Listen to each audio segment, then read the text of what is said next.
নমস্কার বন্ধুরা, আপনারা দেখছেন ওয়েকাবল ক্যারিয়ার ইউটিউব চ্যানেল। আর আমি কৃষ্ণেন্দু আজকে আরেকটা নতুন পডকাস্ট নিয়ে আপনাদের সামনে হাজির হয়েছি। আর আজকে এই মুহূর্তে আমাদের এই স্ক্রিনে আপনি বা আপনারা আরেকজন যে মানুষকে দেখতে পাচ্ছেন তার নাম শুভ্রনীল চক্রবর্তী। তিনি নমস্কার শুভ্রনীল দা, প্রথমত তোমাকে অসংখ্য ধন্যবাদ আমাদেরকে সময় দেওয়ার জন্য। আর যারা দর্শকরা দেখছেন তাদের উদ্দেশ্যে বলি যে শুভ্রনীল দা একজন নেতাজি রিসার্চার বা নেতাজির কে নিয়ে উনি অনেক রিসার্চ করেন এবং তার একটি বইও আছে, সুভাষচন্দ্র বোস 1945 পরবর্তী। তার নাকি নেতাজি ভক্তি বা নেতাজি রিসার্চ বা আমাদের এই চ্যানেলের তরফ থেকে কিছু প্রশ্ন মানে অবশ্যই নেতাজি সংক্রান্ত আমরা তাকে আজকে করবো এবং তার কাছ থেকে উত্তর নেওয়ার চেষ্টা করব। তো প্রথমেই দাদা যে প্রশ্নটা দিয়ে শুরু করব সেটা হচ্ছে, মানে তোমার বয়স অনেক কম, আমার থেকে তুমি হয়তো একটু কিছু বছরের বড় হবে। তো মানে স্বভাবতই যখন লোকে শোনে যে আমি নেতাজিকে নিয়ে চর্চা করি বা তখন তারা একটু অবাক হয় যে এই এত কম বয়সে নেতাজিকে নিয়ে রিসার্চ বা এই সমস্ত বিষয় নিয়ে আমরা কেন ঘাটাঘাটি করি। তো তোমারও ঠিক এইরকম, মানে নেতাজিকে নিয়ে রিসার্চ করার কারণ বা কেন, কিভাবে এই নেতাজি রিসার্চের গল্পটা শুরু হলো বা কেন তুমি বই লিখলে, সেটা যদি সম্বন্ধে একটু সংক্ষেপে বলো।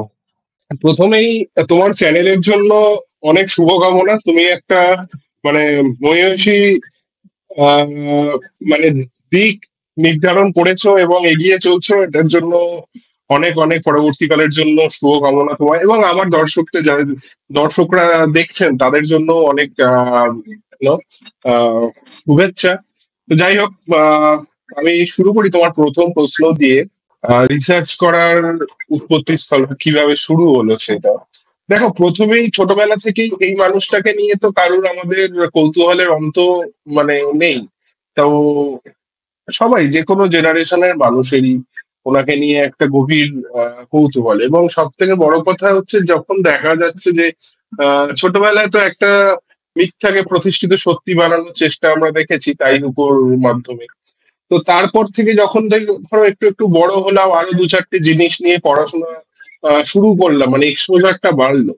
তারপরে দেখতে পাচ্ছি যে বাবা এই ঘটনাটা তো মানে পুরোপুরি মিথ্যা, মানে পুরোপুরি মিথ্যাও এটা আমরা অনেকদিন বুঝতে পারিনি, কারণ আমাদের বেড়ে ওঠাটা যেহেতু ওই তোমার ইউপিএ গভর্নমেন্টের মধ্যেই বলা যায়।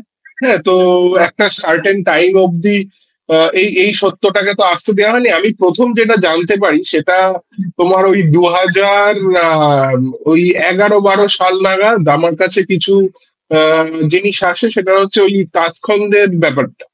হ্যাঁ, তাজখন্দের ব্যাপারটা নিয়ে তখন টেলিগ্রাফেও লেখালেখি শুরু হয় মস্কো অব্দি। তো এই মাধ্যমে টেলিগ্রাফ ওই তাজখনটা প্রথমে জানতে পারে। ঠিক আছে, তারপর আরো ছড়িয়ে ছিটিয়ে থাকা কিছু বিষয় জানা যায়, কানে আসতে থাকে। তারপর এটা নিয়ে আরো মানে তোমার উত্তেজনা বাড়তে থাকে। এটা তো একটা কারণই যে কিভাবে, এবং তখনই মনে হয় যে বাবা তাহলে এই মানুষটাকে নিয়ে এই ধরনের রাজনীতি হয়েছে। হ্যাঁ, এবার কেন হয়েছে বা কি কারণ, এই এই একটা কৌতূহল তো থেকেই যায়, যেটার জন্য শুরু হয়। আর দ্বিতীয়ত হচ্ছে আমি কিছু মানুষকে মানে আমার আশেপাশে সামহাও পেয়ে গেছি। লাকিলি আমি বলবো লাকিলি পেয়ে গেছি তাদের, যাদের ইন্সপিরেশনটা আমার কাছে অনেক কাজ করেছে, তাদের মাধ্যমে অনেক কিছু জানতে পেরেছি। হ্যাঁ, মানে কথায় কথায় ধরো এমনি আড্ডায় বসলাম তাদের সাথে, এমনি জানতে পারলাম। তো এই জিনিসগুলো না মানে এই উদ্বেগটাকে বাড়িয়ে দেয় আর কি। হ্যাঁ, জানার কি দেয়। তো সেই ক্ষেত্রে এখানে আসা আমার এই রিসার্চটা মোটামুটি শুরু হয়েছে ধরো আগে 2020 সাল থেকে মোটামুটি শুরু করেছি, 2019-20 সাল থেকে এটা নিয়ে মানে একদম প্রপার যে রিসার্চ। তার আগে টুকটাক পড়াশোনা হ্যান ত্যান এগুলো তো আছেই। 2019-20 সাল থেকে এটা শুরু করেছি। এই বছর বইমেলায় বইমেলার আগেই 23শে জানুয়ারি প্রেস ক্লাবে আমার এই বইটা বেরোয়, দেখতে পাচ্ছ। এই বইটা ওই রিসার্চের ফলস্বরূপই বেরোয়। এর আগে কিছু একটা পত্রিকায়, বাংলা পত্রিকায় ধারাবাহিকভাবে আমি এটা লিখেছিলাম 7-8 মাস ধরে, এই ঘটনাটা, নেতাজির 1945 পরবর্তী জীবনটা। তারপর এটা বইয়ের আকারে বেরোয়। এই মানে আমার রিসার্চের বিষয়টা ছিল দেখো 1945-এর, এবং কিছুদিন আগে এই অনুজধরের জিনিসগুলো সামনে আসছে বা এই গুমনাই ব্যাপার সামনে আসতে থাকে। তো তারপরে কিছুটা মানুষ জানতেও পারে যে যারা ধরো এই নিয়ে চর্চা করছে তারা কিছুটা জানতে পারে 1985 সাল অব্দি কি হয়েছে, মানে পুরোটা জানা সম্ভব নয় শুধু অনুজ ধরের বইটা পড়লে, সেটা আমি বলবো, কিন্তু কিছুটা জানা। তো যাই হোক, আমার এই বইটায় সেটা তো আছেই, আর এই বইটায় যেটা আমি মেন চেষ্টা করেছি 85 সালের পরে কি হয়েছে, এটাও একটা আমাদের মনে মানে সবারই আগ্রহ যে 85 সালের পরে কি হয়েছে।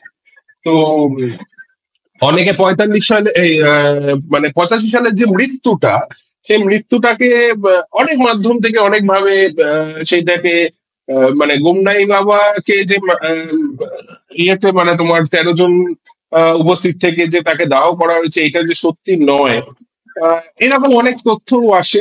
তো যদি সেই তথ্য আসে, সেই তথ্যটা কতটা সত্যি, মানে আমরা যারা ধরো গবেষণা করছি তাদের একটা জিনিস আসে যে মানে তোমার কাছে একটা হাইপোথিসিস এলো, এবার তোমাকে এই হাইপোথিসিসটাকে ভেরিফাই করতে হবে এবং ক্রস ভেরিফাই করতে হবে, মানে তুমি একটা তথ্যের উপর ভিত্তি করে কখনো কোনো হাইপোথিসিসকে সত্যি বলে দিতে পারো, রাইট? তো তোমাকে বিভিন্ন রকম তথ্য মানে মাধ্যম থেকে তোমাকে ক্রস ভেরিফিকেশন করে 10টা জায়গা থেকে করলে করে তুমি হাইপোথিসিসকে বললে না এটা একটা fact, it's not like a hypothesis, right? ঠিক আছে, তো এই ধরনের বিভিন্ন জিনিস আমাদেরও করতে হয়েছে, আমাকেও করতে হয়েছে।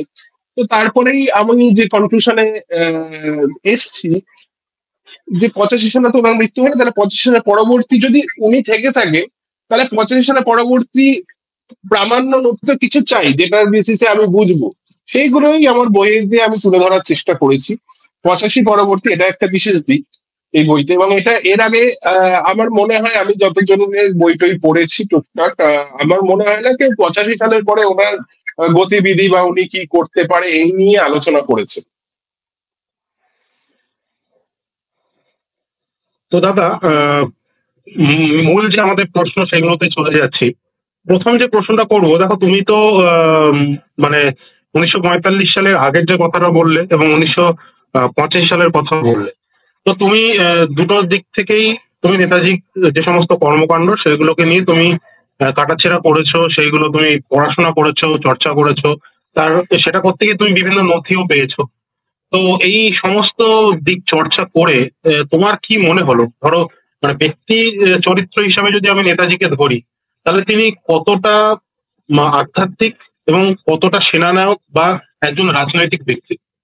মানে কোথাও না কোথাও গিয়ে, মানে ধরো ধরো আমি যেটা কি বলতে চাইছি সেটা হচ্ছে, নেতাজিকে নামটা শুনলেই আমরা মানে অনেকের সাধারণ মানুষের মনে একটা প্রশ্ন ভেসে ওঠে বা একটা একটা চিত্র ভেসে ওঠে যে নেতাজি ওই পোশাকটা পরে আইএন এর লিডারের পোশাকটা পরে ভাষণ দিচ্ছেন, অথবা কংগ্রেসের বিভিন্ন অনুষ্ঠানে তিনি ভাষণ দিচ্ছেন।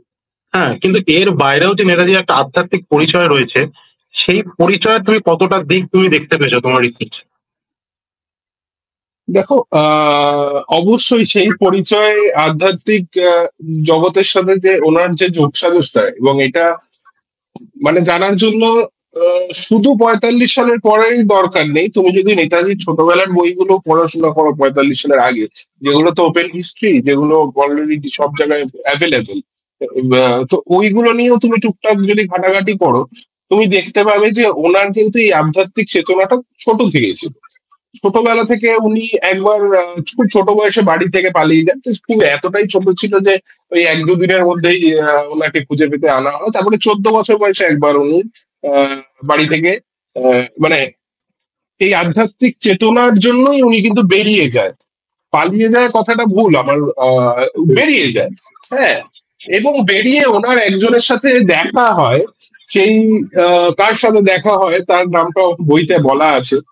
তো উনি তাকে বলেন যে আমি সন্ন্যাস ধর্ম বা এই এই আধ্যাত্মিক চেতনার কে খুবই গিয়ে আমি এই পথেই যেতে চাই। তো সেই ব্যক্তি ওনাকে বলে যে না, এটা এই মুহূর্তে তোমার পথ নয়, তোমার জন্য আরো অনেক বড় কিছু অপেক্ষা করছে, সেই কাজটাকে তুমি আগে করো। হ্যাঁ, তারপরে অবশ্যই তুমি এই পথে আসবে, কিন্তু সেটা পরে, সেটা তোমার দ্বিতীয় কাজ। তো তখন উনি ফিরে আসে, আবার ফিরে এসে আবার উনি ওনার এই এই মানে সংসারের মধ্যে থেকে দেশাত্মবোধক কাজ এরকম শুরু করা, আস্তে আস্তে শুরু করে। তো এটা একটা ব্যাপার। তো এই প্রথম দিকে ঘটনাগুলো দেখে কিছুটা তো বোঝাই যায়, এবং তারপরেও আম, কিছু কিছু কথা জানো তো, কিছু কিছু কথা শুনলে মানে এই যে ধরো তোমার সাথে আমি আজ এই কথা বলছি, তুমি আমার কথা শুনলে অ্যাটলিস্ট পরে যখন এই কথাগুলো নিয়ে কেউ মানে তৃতীয় ব্যক্তি শুনবেন, সে আমার বা তোমার সম্পর্কে একটা সম্যক ধারণা পাবে। এইরকমই কিছু কথোপকথন ওনার সাথে পাওয়া যায়, যেটা আমি ওই কালকেই পড়ছিলাম একটা জায়গায়, দেশবন্ধু চিত্তরঞ্জন দাসের সাথে ওনার কথোপকথন হচ্ছে। হ্যাঁ, সেখানে দেশবন্ধু চিত্তরঞ্জন দাস ওনাকে মজা করেই আর কি বলেছে, হ্যাঁ, এই বিয়ে টিয়ে হ্যান ত্যান এইসব নিয়ে কথা। তো উনি বলেছেন স্ট্রিক্টলি না করে, মানে বলেছে দেখুন আমার এই তুচ্ছ প্রাণ আহ আপনার চরণে আমি নিবেদন করতে পারি, এবং এটা দেশমাতৃকার জন্য সমর্পিত, আমাকে এই ধরনের কাছে করতে। দ্বিতীয় মানে আমি কথার পরিপ্রেক্ষিতে তোমায় বলছি। এবং তারপরে তো দেখা যায় 1939 সাল নাগাদ তো উনি ভবানীপুরের বাড়িতে বরদাচরণ মজুমদারের থেকে দীক্ষা প্রাপ্ত হয়েছে, মানে ক্রিয়াযোগের দীক্ষাপ্রাপ্ত হয়েছে।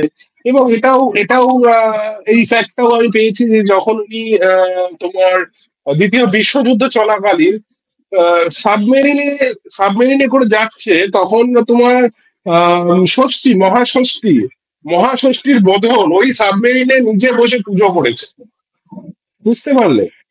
তো এখান থেকে বোঝা যায় যে ওনার মানে আহ আধ্যাত্মিক চেতনাটা কতটা, এবং উনি অ্যাকচুয়ালি উনি আদ্যামা মানে মাতৃশক্তির সাধক।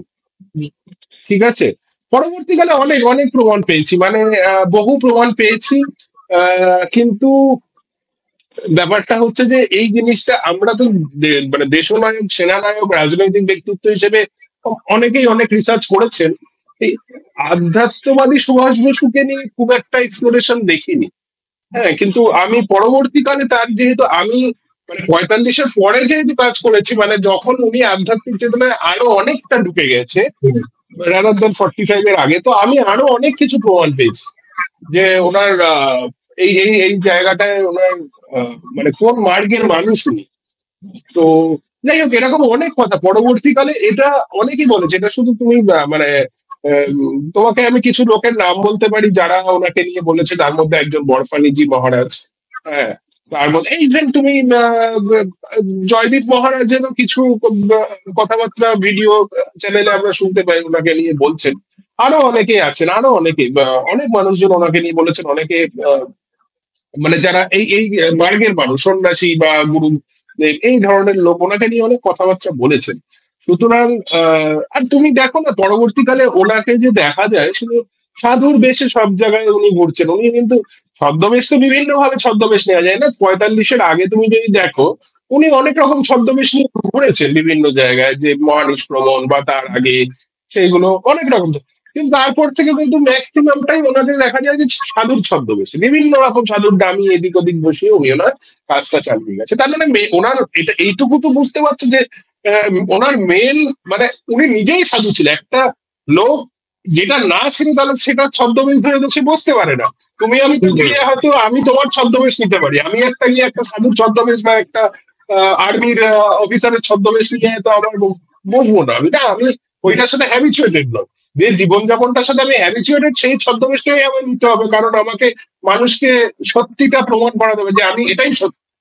তো সেখান থেকে বোঝা যায় কিছু। আর অনেক জায়গায় ওনাকে নিয়ে অনেক রাইট আপ আছে, অনেক পরবর্তীকালে 45-এর পরবর্তী সময় বলছি, ওনাকে সাধু সম্বোধন করা হয়েছে।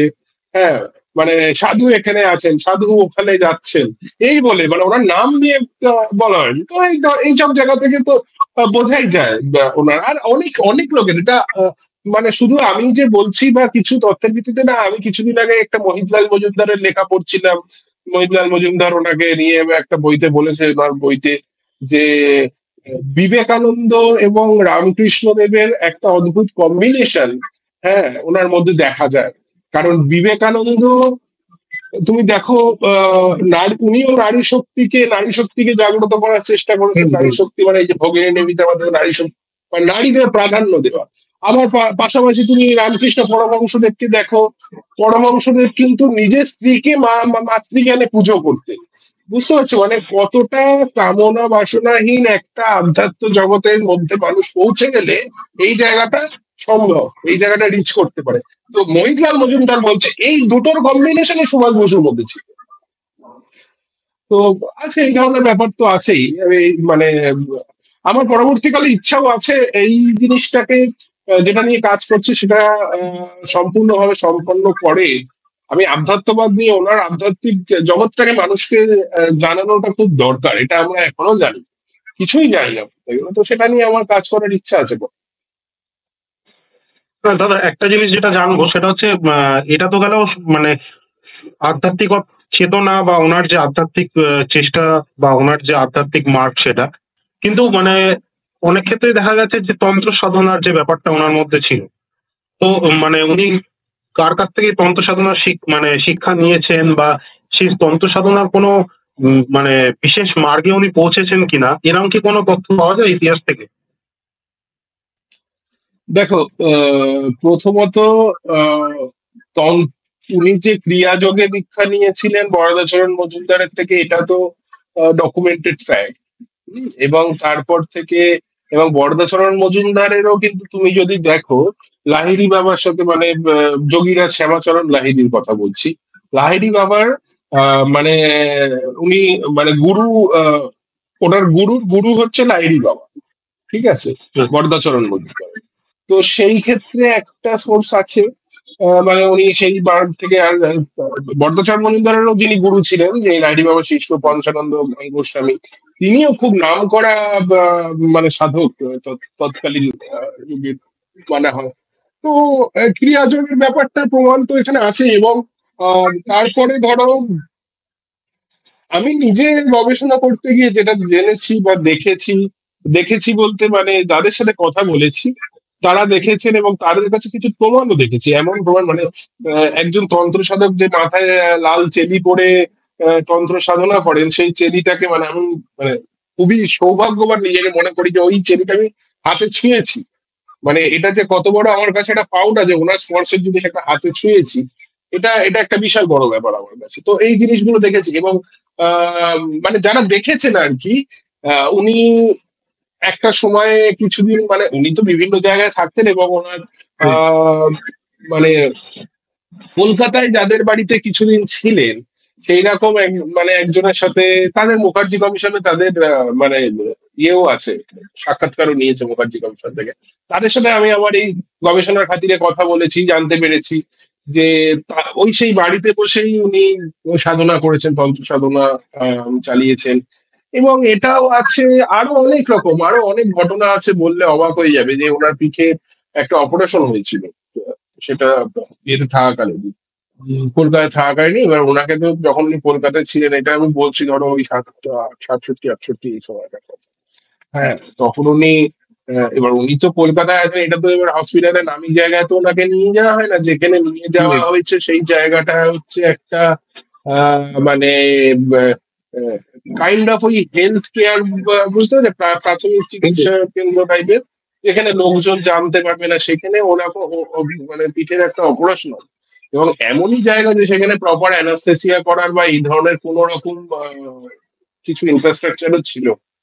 তো এটা আমরা শুনেছি যে উনি যোগ বলে নিজেকে ওই লেভেলটায় পৌঁছেছিলেন এবং কোন রকম মানে অ্যানাস্থেসিয়া ছাড়াই ওনার অপারেশন হয়েছিল এবং উনি চুপচাপ ধ্যানের মধ্যে ছিলেন যখন অপারেশন। তা এইসব জিনিস তো সাধারণ মানুষের পক্ষে সম্ভব না। আরো অনেক ঘটনা আছে, আরো অনেক ঘটনা আছে যেগুলো বললে আমাদের এই সাংসারিক জীবনে আমরা যারা মানে একদম এই ধরনের জিনিস নিয়ে চর্চা অত করি না, সাংসারিক মানুষ আর কি বলবো, তাদের কাছে অবাক লাগবে এইগুলো শুনলে। হ্যাঁ, তারা মানে হয়তো জানেই না, বা জানলে আমি যদি বলি তার মনে হবে যে এই যে গাল গল্প বলছে। ঠিক আছে, অবশ্যই এই ঘটনাটি বললে পরে আমি এটা নিশ্চিত যে কমেন্টে প্রচুর ভালো ভালো কথা আমি শুনতে পাবো। কিন্তু যেটা সত্যি সেটা তো আমাদের বলতেই হবে। অবশ্যই। এবং এটার দেখো, এটার আমার কাছে তো আমি প্রমাণ দেখিয়ে দিতে পারি এগুলোর মানে কোন রকম বাজে গাল গল্প। দেখো, গাল গল্প এই নিয়ে কাজ করতে গেলেই এই সমস্ত লোকে বিভিন্ন আক্রমণ আসবে। তো আমাদের উদ্দেশ্য ওনার সত্যিটাকে তুলে ধরা। এবং সব থেকে বড় কথা, নেতাজিকে জানো তো মানে একটা শ্রেণীর কিছু মানুষজন আছেন যারা নেতাজিকে কিছুতেই আধ্যাত্মবাদ ওনার স্বীকার করতে চায় না। মানে যেহেতু উনি একজন সেনানায়ক ছিল, একজন বিশ্ববরেণ্য নেতা, সেই নেতা আবার যে সাধু হতে পারে তার যে এই ধরনের কার্যকলাপ থাকতে পারে, আধ্যাত্মিক কার্যকলাপ থাকতে পারে, এটা কোথাও লোকের মানে বিশ্বাস করতে অসুবিধা হয়। আমি জানি না সেটা কেন হয়, কারণ উনি এমন একজন মানুষ, ওনার মতো মানুষ সারা শতাব্দীতে শুধু না, হয়তো মানে একজনই, মানে সারা বিশ্বে হয়তো তুমি হিস্ট্রি দেখলে দেখবে একজনই ওরকম এসছে। কারণ তুমি ওনার রাজনৈতিক জিনিসটাকেও যদি পর্যালোচনা করো, তুমি দেখবে আহ, নেতাজি সারা পৃথিবীতে একমাত্র লোক, সারা পৃথিবীতে, মানে তুমি যদি আলেকজান্ডার, নেপোলিয়ান, সবার ইতিহাস তুমি চরিত্র বিশ্লেষণ করো, সমস্ত নেতা বা রাজা ওই সময় ইতিহাসে, তুমি দেখবে একমাত্র লোক এই লোকটাই যার মধ্যে তিনটে কম্বিনেশন প্রচন্ড ভাবে ছিল। সেই কম্বিনেশন, ফার্স্ট হচ্ছে ন্যাশনালিজম, সেকেন্ড হচ্ছে সেকুলারিজম, আর থার্ড হচ্ছে সোশ্যালিজম। ঠিক আছে, এইবার এই সোশ্যালিজম কথাটা আমি তোমাকে কেন বললাম, রাজনৈতিক কথা হয়ে গেল। সোশ্যালিজম, ওনার তুমি পঞ্চশীল নীতি পড়ো, তুমি ওনার প্ল্যানিং কমিশন পড়ো, তুমি জানতে পারবে উনি বলেছেন যে পঞ্চশীল নীতিতে কি লেখা আছে। পঞ্চশীল নীতি বলছে যে পাঁচটা জিনিস বেসিক নেসেসিটি মানুষের: খাদ্য, শিক্ষা, বস্ত্র, বাসস্থান। ঠিক আছে, খাদ্য, শিক্ষা, স্বাস্থ্য, বস্ত্র, বাসস্থান, পাঁচটা জিনিস। ঠিক আছে, এই পাঁচটা জিনিস হচ্ছে বেসিক নেসেসিটি। এবং এখান থেকে তুমি বুঝতে পারবে যে একটা মানুষের সোশ্যালিজম মেন্টালিটিটা কতটা মানুষকে মানে মানে আমি কোন রকম ইয়ান সোশ্যালিজম, মানে অনেক সোশ্যালিস্ট আছে, নেহরুইয়ান সোশ্যালিস্ট, এই অ্যানিয়ান সোশ্যালিস্ট, আমি এই ধরনের সোশ্যালিস্টের কথা বলছি না। আমি বলছি তুমি যদি থিওরিটিক্যাল ডেফিনেশন দেখো সমাজতন্ত্রের, তাহলে দেখতে পারবে যে মানুষকে সার্ভ করে। ঠিক আছে, আবার তোমাকে এবার আমি বলি, এই সোশ্যালিজম যে মানুষটার মধ্যে তুমি দেখবে, তার মধ্যে ন্যাশনালিজম দেখতে পাবে না। তুমি ইতিহাস দেখো, সোশ্যালিজমের সাথে জাতীয়তাবাদীর কোনো সম্পর্ক নেই। ঠিক আছে, কিন্তু ওনার মধ্যে কিন্তু ছিল। আবার তুমি দেখো, যারা ন্যাশনালিজম তারা সেকুলারিজমে বিশ্বাস করে না, যারা ন্যাশনালিস্ট, কিন্তু ওনার মধ্যে এটাও ছিল। তাহলে এই যে তিনটে জিনিস একটা মানুষের মধ্যে তুমি আর কোথাও দেখতে পারবে না, কোনো মানুষের চরিত্রে নেই, সম্ভব নয়। এবং আরো আছে, আরো ঘটনা আছে, তোমাকে আমি ইতিহাস যদি পর্যালোচনা করে তোমাকে দেখাতে যাই যে উনি কোনোদিন আজকে তুমি মানে বলতে পারবে না যে ওই দেশের সাপোর্টার ছিল, উনি আর একটা দেশের শত্রু ছিল, এই দেশের মিত্র ছিল। সমগ্র ইতিহাস তুমি যদি পর্যালোচনা করো, তুমি বলতে পারবে না। তো আমি তোমার সাথে মানে আলোচনায় পরবর্তীকালে এগুলো আরো মানে বিশদে বলবো, দেখতে পাবে যে, বা আমার বইটা যারা পড়লে বুঝতে পারবে যে রাশিয়ার সাথে ওনার রাশিয়া ওনার এগেনস্ট ছিল। তুমি যদি হিসাব করে দেখো, 45 সালের পরে পরে এগেনস্ট শক্তি তো ছিল, অ্যালাইড ফোর্সে রাশিয়া ছিল, তাই তো? তো অ্যালাইড ফোর্সে যখন ছিল, তখন সেই রাশিয়ার সমর্থন উনি, কিন্তু রাশিয়ার সাথে ওনার চাইনার সাথে ওনার ভালো সম্পর্ক ছিল। আবার ওই রাশিয়ার সমর্থন নিয়ে উনি চীনকে শিয়ে করেছে, বুঝতে পারছো? চীন চীন কিন্তু জাপানের এগেনস্ট ছিল। আবার ওনার জাপানের সাথে কিন্তু ভালো রিলেশন ছিল। ঠিক আছে, সেই জাপানের থেকে চীনকে ছাড়িয়েছে, আবার পরবর্তীকালে চীনের থেকে অন্য প্রদেশগুলোকে ছাড়িয়েছেন উনি। ঠিক আছে, ওনার মেইন উদ্দেশ্য ছিল যে সাম্রাজ্যবাদ শক্তি কোথাও থাকবে না, এশিয়ার মধ্যে কোথাও সাম্রাজ্যবাদী শক্তি থাকবে না। এবং উনি এটা, ওনার বাল্য চিঠি কিছু দেখলেই বোঝা যায়, হেমন্ত কুমার সরকার ওনার যে বাল্য বন্ধু, তাকে 1921 সালে একটা রাইটিংসে লেখা দেখা যায় যে, আমি মনে করি যে মানে সাধারণ মানুষের, যে কোনো দেশের সাধারণ মানুষের এই সাম্রাজ্যবাদ নাগপাশ থেকে মুক্তি পেতেই হবে, এর কোনো বিকল্প নেই। এবং এই মুক্তির লড়াই আমি সারা জীবন চেষ্টা করবো মানুষের মুক্তির লড়াইয়ের জন্য। এই মুক্তির লড়াইয়ের প্রথম কেন্দ্র হচ্ছে আমার দেশ, মানে প্রথম কেন্দ্র, এটা কিন্তু শেষ না। মানে ওনার এই মেন্টালিটি কোনোদিন ছিল না যে উনি দেশের এই ভারতবর্ষের জন্য লড়লো, বা ভারতবর্ষের একটা প্রধানমন্ত্রী হয়ে বসে বললো, বা কিছু শুরু করে দিল। ওনার কিন্তু ছিল পুরো এশিয়া, শুধু এশিয়াই নয়, আমি বলবো আরো অনেক জায়গায় পরবর্তীকালে আমি পেয়েছি, সেগুলোর ওই মানে পাথরের কিছু প্রমাণের অভাবে আমি হয়তো দিতে পারিনি বইতে, কিন্তু কিছু লিঙ্ক পেয়েছি যেখানে এশিয়ার বাইরে ওনার কার্যকলাপ জানা গেছে এই সাম্রাজ্যবাদ শক্তি রেখে নির্মূল করার জন্য। খুব ভালোভাবে তুমি এক্সপ্লেন করলে। তো দাদা, তুমি কি একটু আগে একটা কথা বললে যে একজন মানুষের মধ্যে সোশ্যালিজম, সেকুলারিজম এবং ন্যাশনালিজম দেখতে পাওয়া যায় না। ঠিক আমাদের এই সময় বা নেতাজির সময় যখন উনি রাজনীতি করছেন, যখন একদম ভারতবর্ষের রাজনীতির একটা শীর্ষ জায়গায় পৌঁছে গেছেন, তখন হঠাৎ করে দেখা গেল যে তিনি দেশ থেকে দেশ ছেড়ে তিনি বাইরের যে সমস্ত শক্তি আছে তাদের সাহায্য নিয়ে দেশকে স্বাধীন করতে চাইলেন। তো সেই সময় ভারতবর্ষে যারা বামপন্থী মানুষজন ছিলেন তারা তাকে তোজর কুকুর বা ফ্যাসিস্ট লিডার বলে দাগিয়ে দিয়েছিল। এবং কিছুদিন আগেও সেই পার্টির একজন মানুষের মুখে আমরা শুনেছি যে নেতাজি যা করেছিলেন জাপানের সঙ্গে হাত মিলিয়ে সেটা আসলে ভুল ছিল, এবং নেতাজিও নাকি সেটা বুঝতে পেরেছিলেন। যাই হোক, সেটা তার পার্সোনাল একটা অভিমত বা ব্যক্তিগত মতামত, সেটাতে আমি যাচ্ছি না। তো মানে দেখো, এই যে প্রপাগান্ডাটা বা এই যে তাকে তাগিয়ে দেওয়া হয়েছিল পুরো ব্যাপারটাকে না এক্সপ্লেন করে, তো সেইটা যদি এই মুহূর্তে আমরা মানুষকে বোঝাতে চাই যে আসল সত্যিটা কি, তাহলে তুমি দর্শকদের জন্য কি বলবে? প্রথমত দেখো, এই যে তুমি এটা কমিউনিস্ট পার্টি, এবং শুধু যে ওই সময়কার কমিউনিস্ট পার্টি নয়, কমিউনিস্ট পার্টি এবং এই যে নেহেরুয়ান সোশ্যালিস্ট পার্টি যারা, এরা সবাই নেতাজিকে মানে ইয়ে করতে চেয়েছে, বিভিন্ন ভাবে মেলাইন করতে চেয়েছিল তখনকার দিনে। হ্যাঁ, আর এদের কমিউনিস্ট পার্টি, এদের তো মানে খাজনার থেকে বাজনা, যে আমাদের একটা কথা আছে না, এই ধরনের বিয়ে বেশি, মানে হাইজ্যাক করতে যে কোনো জায়গায় তুমি দেখো, ওদের মেন্টালিটি একটা থাকেই, যে কোনো আন্দোলনে গিয়ে হাইজ্যাক করতে, একটা হাইজ্যাকিং প্রবণতা। তো সেটা ওরা তখন চেষ্টা করেছেন। আর ওদের তোজর কুকুর বলার যে কারণটা তখনকার দিনের পরিপ্রেক্ষিতে দাঁড়িয়ে, সেটা হচ্ছে যে তখন তুমি দেখো না, তখন ওরা রাশিয়ার থেকে ওদের সমস্ত কিছুতে এসছে। ঠিক আছে, ওদের সমস্ত কিছু রাশিয়ার আইডিওলজি, রাশিয়ার, হ্যাঁ, কিছুই দেশীয় কিছু জিনিস মানে নেই ওখানে। যে লোকটা এখানে তৈরি করেছে, এম এন রয় বলো বা রজনীকান্ত দত্ত বলে, সবাই ওখান থেকে সব আইডিওলজিটাকে, হ্যাঁ, একরকম নিয়ে চলে এসছে, ভাড়া করা আইডিওলজি নিয়ে এখানে চালাচ্ছে। যাই হোক, তো এবার রাশিয়ার এগেনস্টে জাপান, খালি চোখে তুমি যদি দেখো রাশিয়ার এগেনস্টে জাপান, তো তোজর কুকুর বলতে হবে, এটা তো ওদের মানে ইয়ে তো করতে হবে না, এটা বিরোধিতা তো করতে হবে।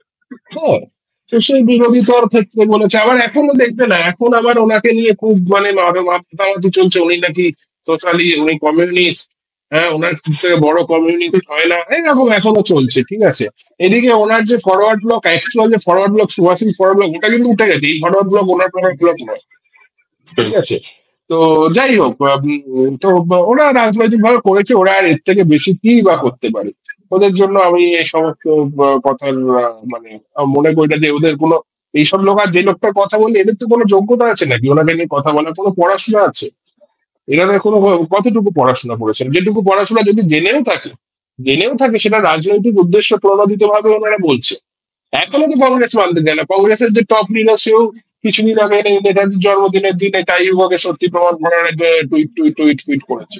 হ্যাঁ, তাদের কাছে যখন সমস্ত প্রমাণ আছে, সমস্ত কিছু জানতে চায় না, এটা তো কিছু করার নেই না। মানে ওরা চেষ্টা করেছিল, অনেকভাবে চেষ্টা করেছিল, কিন্তু সত্যি তো বেশি দিন সত্যি চাপা থাকে না। দেখো, চেষ্টা অনেক হয়েছে, এবং আহ, এরা এই জিনিসগুলোকে না আমাদের এবং নেতাজিকে ওদের আরো ইয়ে করার ছিল, যে সাবোটেজ করা, যে নেতাজির মধ্যে যে এই মিশেলটা কোথাও ওদেরকে খুব আঘাত করছিল, যে একটা লোক এইরকম সোশ্যালিস্ট বা কমিউনিস্ট চিন্তা ভাবনা ওনার মধ্যে আছে। কমিউনিস্ট চিন্তা ভাবনা মানে ওরা যেটা বলে যে মানুষের জন্য বা মানুষের কথা দরিদ্র থেকে, সুভাষ বসু তো সেটাই বলে গেছে। এবং সেটা বলে গেছে, তুমি দেখো না ওদের মধ্যে, মানে সুভাষ বসু হচ্ছে সুপার সেট। ওদের ওদের যদি চিন্তা ভাবনাটুকু দেখো, ওইগুলো ওনার সাবসেট। সুভাষ বসুর মধ্যে সমস্ত রাজনৈতিক প্রতিফলন। তুমি বিজেপি বা আরএসএস এর যে চিন্তা ভাবনা ওনার মধ্যে পেয়ে যাবে, ন্যাশনালিস্ট চিন্তা ভাবনা। তুমি কমিউনিস্টের চিন্তা ভাবনা ওনার মধ্যে পেয়ে যাবে। তুমি কংগ্রেস, সিপিএম। তো সুভাষ বসুর যে চিন্তা ভাবনা বা দর্শনের যে জায়গাটা তুমি যদি পর্যালোচনা করো, উনি হচ্ছে সুপার সেট।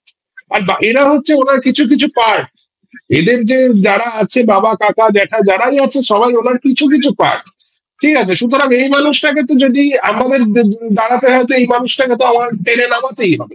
তো এই রাজনৈতিক উদ্দেশ্য ছাড়া আর কিছুই নয়। আর এই যে এটা যে প্রোপাগান্ডা, এটা তো পরবর্তীকালে নিজেরাও অনেক জায়গায় বলেছে, আবার বলেছে ঐতিহাসিক ভুল, সবকিছু হলে ঐতিহাসিক ভুল বলে দেয়। তো এখানেও পরবর্তীকালে ক্ষমা চেয়েছে। ঠিক আছে, জনৈক কে কি বললো তাই দিয়ে খুব একটা যায় আসে না। হ্যাঁ, কিন্তু পার্টিগত ভাবে ওনারা ক্ষমা চেয়েছেন। এবং আমি অনেক কিছু, আমি তোমাকে একটা জিনিস বলতে পারি, সুভাষ বসু ওনাদের ইয়ের মধ্যে অনেক ফলোয়ার ছিল।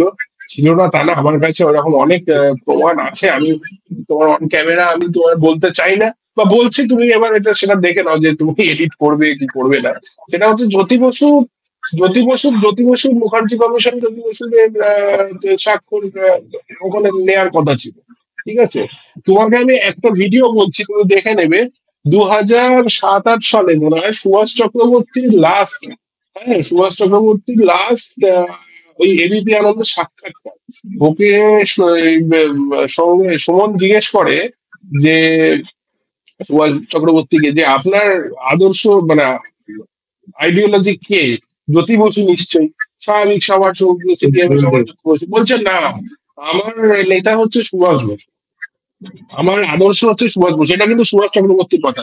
এবং সুভাষ চক্রবর্তী তুমি যদি দেখো, উনিও কিন্তু একটু পুজো টুজো করতে যাওয়ার জন্য বামফ্রন্টে উনি অনেক কোণঠাসা ছিলেন। এই কারণেই পার্টিকুলারলি তারাপীঠে গিয়ে একবার পুজো দিয়েছিলেন বলে। আর উনিও তো মানে ওই টাইপের লোক যে বলেছিল আমি দেবই, তোমার যা করার করে নাও। হ্যাঁ, তো যাই হোক, এইরকম ব্যাপার আছে। তো ওনার এর মধ্যেও যে ওনার ইয়েটা নেই, হ্যাঁ পার্টিগত দিক দিয়ে তো রাশিয়ার, যেহেতু রাশিয়ার সঙ্গে আছে, জাপানের নামে বলতে হবে, এই যেটা করেছে ওরা, এখন রাজনৈতিক, সম্পূর্ণভাবে রাজনৈতিক। আর ওরা ওদের থেকেও আমি তো কংগ্রেস যেটা চেষ্টা করেছে, কংগ্রেস ওরা নয় মুখে ওই সময় রাজনৈতিক ভাবে বলেছে, কংগ্রেস যেটা চেষ্টা করেছে সব প্রমাণ নষ্ট করে দিয়েছে। 1971 সালে ইন্দিরা গান্ধী জ্বালিয়ে দিয়েছে প্রমাণ, যেগুলো সুভাষ বসুর সঙ্গে, মানে সুভাষ বসুর জন্য বাংলাদেশ যে স্বাধীনতা পেয়েছে, এই তথ্য জ্বালিয়ে দেওয়া হয়েছে বিভিন্ন ভাবে এই প্রমাণকে। শুধু মানে নেহেরুর থেকেও তুমি যদি দেখো ইতিহাসটাকে, যে নেহেরু কি করেছিল, নেহেরু না এটাকে চাপা দেওয়ার চেষ্টা করেছিল। তো সেই ক্ষেত্রে নেহেরুর থেকেও সব বড় দোষী যদি কেউ আছে, হচ্ছে ইন্দিরা গান্ধী। ইন্দিরা গান্ধী এটাকে নষ্ট করে দিয়েছে, নেহেরু চাপা দিয়ে রেখেছিল। হ্যাঁ, নষ্ট করার চেষ্টা করেনি, ঠিক আছে, উনি নষ্ট করে দিয়েছে। তো এই এই জিনিসটা তো কখনোই মানে যারা সুভাষ বসুকে নিয়ে গবেষণা করে বা সুভাষ বসু অনুগামী তাকে ভালোবাসে, তাদের পক্ষে এই জিনিসটা তো মেনে নেওয়া মানে খুবই অসম্ভব বিষয়। কারণ একটা দেশ যখন আরেকটা ছোট দেশকে সাহায্য করে স্বাধীন করে, তো সেটা তার কাছে একটা গর্বের বিষয় সারা পৃথিবীকে দেখানোর জন্য। সেইখানে দাঁড়িয়ে তো সেই দেশের প্রধানমন্ত্রী যখন সেই নথি নষ্ট করে ফেলছে, তখন সেটা সত্যি খুব সন্দেহজনক। হ্যাঁ, সন্দেহজনক। তো তুমি দেখো না, যখন 1971 সালে যখন স্বাধীনতা পেল, সেখানে মুজিব বাংলাদেশের জনসভা, প্রথম জনসভায় স্বাধীনতার পরে, সেখানে কয়েক লক্ষ মানুষ সেখানে উপস্থিত, সেখানে বলছে যে মানে বাংলাদেশের স্বাধীনতা প্রমাণ করে দেয় সুভাষচন্দ্র বসু মরে যাননি। এই কথাটা কোট অ্যান্ড কোট বলেছে। যেই তারপরে ওনার সাথে তার কিছুদিন পরে ইন্দিরা গান্ধীর সাথে মিটিং হলো ফোর্ট উইলিয়ামে, চুপ, পুরো গিয়ে চুপ, কি মাথায় ঢুকিয়ে দিল যাই না, সব চুপ। 2018 সালে ঠিক ব্যাপারটা রিপিট হলো, যখন শেখ হাসিনা আবার নেতাজি ভবনে এলেন, কেন ইয়েতে, এবং নেতাজি ভবনে এসে একই কথা বললেন, ঠিক বাবার মতো কথা। হ্যাঁ, যে 1971 সালে বাংলাদেশের স্বাধীনতা, মুক্তিযুদ্ধ জয়, এটা প্রমাণ করে দেয় যে সুভাষ বসু তখন বেঁচে ছিল। তাহলে এই জিনিসটাকে তখন পুরো ধামাচাপা দিয়ে দেওয়া হয়েছে। এছাড়াও আরো অনেক আছে, যে যার জন্য হয়েছে। ইন্দিরা গান্ধী তো নিজে গিয়ে কি করেন, ওখানে শ্যাম মানেক শাহ না থাকলে হতো না। ঠিক আছে, তো শ্যাম মানেক শাহকে আহ, মানে মুখ জাস্ট বন্ধ করে রাখা হয়েছে। শ্যাম মানেক শাহ কোনো পেনশন দেওয়া হয়নি, রিটায়ার কালীন যে টাকা, এটা সেন্ট্রাল গভর্নমেন্টের কিছু দেওয়া হয়নি। এপিজে আব্দুল কালাম এসে ওনাকে এককালীন ওনার পরিবারকে দিয়ে ওটাকে সেটেল করেছে। এরকম অনেক ঘটনা যেভাবে এটাকে ধামাচাপা দেওয়ার চেষ্টা করা হয়েছিল 71 সালের ঘটনা।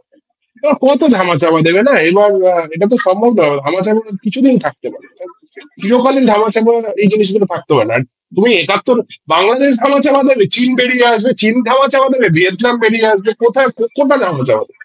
একটা মানুষ তুমি ভাবো, 1971 সালে কিন্তু ভিয়েতনামের যুদ্ধ চলছে, ঠিক আছে, ভিয়েতনামের যুদ্ধেতেও কিন্তু ওই মানুষটাই হচ্ছে একদম মানে সর্বাধিনায়ক, ওনার কথাই হচ্ছে। আবার 1971 সালে কিন্তু বাংলাদেশের যুদ্ধ চলছে, সর্বাধিনায়ক ওই মানুষটা, ওনার কথাতেই হচ্ছে। দুটো যুদ্ধ, এবং দুটো বড় যুদ্ধ, একটা ডিরেক্ট আমেরিকার সাথে, আর একটা আমেরিকার মদতে। দুটো বড় যুদ্ধ উনি কিন্তু কন্টিনিউয়াসলি চালিয়ে গেছে, এবং দুটোতেই জয়লাভ করেছে, দুটোতেই আমেরিকাকে হারানো হয়েছে। তুমি দেখো, হিসাব করে দুটোতেই আমেরিকা হেরেছে। আমেরিকা তো সুভাষ বসুর ভূত দেখে আজও ভয় পায়, কারণ যেভাবে হেরেছে আমেরিকাকে ইতিহাসে আর কেউ হারাতে পারেনি তো ওই ভদ্রলোকের মতো। এবং এটা কেনেডি সময়কাল থেকেই মানে আমেরিকা বুঝে গেছে, যখন জন এফ কেনেডি যখন ছিল তার নিজস্ব ইয়ে ছিল, ভিয়েতনামের যুদ্ধে জন এফ কেনেডি নিজস্ব যে মানে একদম ওনার নিজের ইন্টেলিজেন্স টিম, ইউএস গভর্নমেন্টের বলছিল, নিজের একটা ইন্টেলিজেন্স টিম ছিল ওনার কিছু ক্লোজ ফ্রেন্ডদের নিয়ে, তাদের লেখাও আমি পড়েছি, তাদের নিয়েও পরবর্তীকালে জোগাড় করেছি, ওনারা বলে দিয়েছিল দেখো ভাই ভিয়েতনামের যুদ্ধে যে যিনি আছে ভিয়েতনামের ইয়েতে তোমার যেটা সম্ভব নয়, কিছুতেই যেতে সম্ভব না। হ্যাঁ, তো এই জিনিসগুলো কবে সামনে আসছে আমাদের, আমরা সামনে এগুলো পাই। ধরো ভিয়েতনাম কিছু 1991 সালে নরসিমা রাও যখন প্রধানমন্ত্রী হলেন, তারপরে 91 কিছু জিনিস মানে ভিয়েতনাম থেকে ইয়ে করা ছাড়া, সব তো এখান থেকে তুমি যদি না ইয়ে করো কংগ্রেস তো সব ধামা চাপা দেওয়ার চেষ্টা করছে। 91 সাল নরসিমা রাও এসে কিছুটা চেষ্টা করেছে, তার আগে মোরারজি দেশাই অল্প দিনের জন্য আসার পরে কিছুটা চেষ্টা করেছিলেন।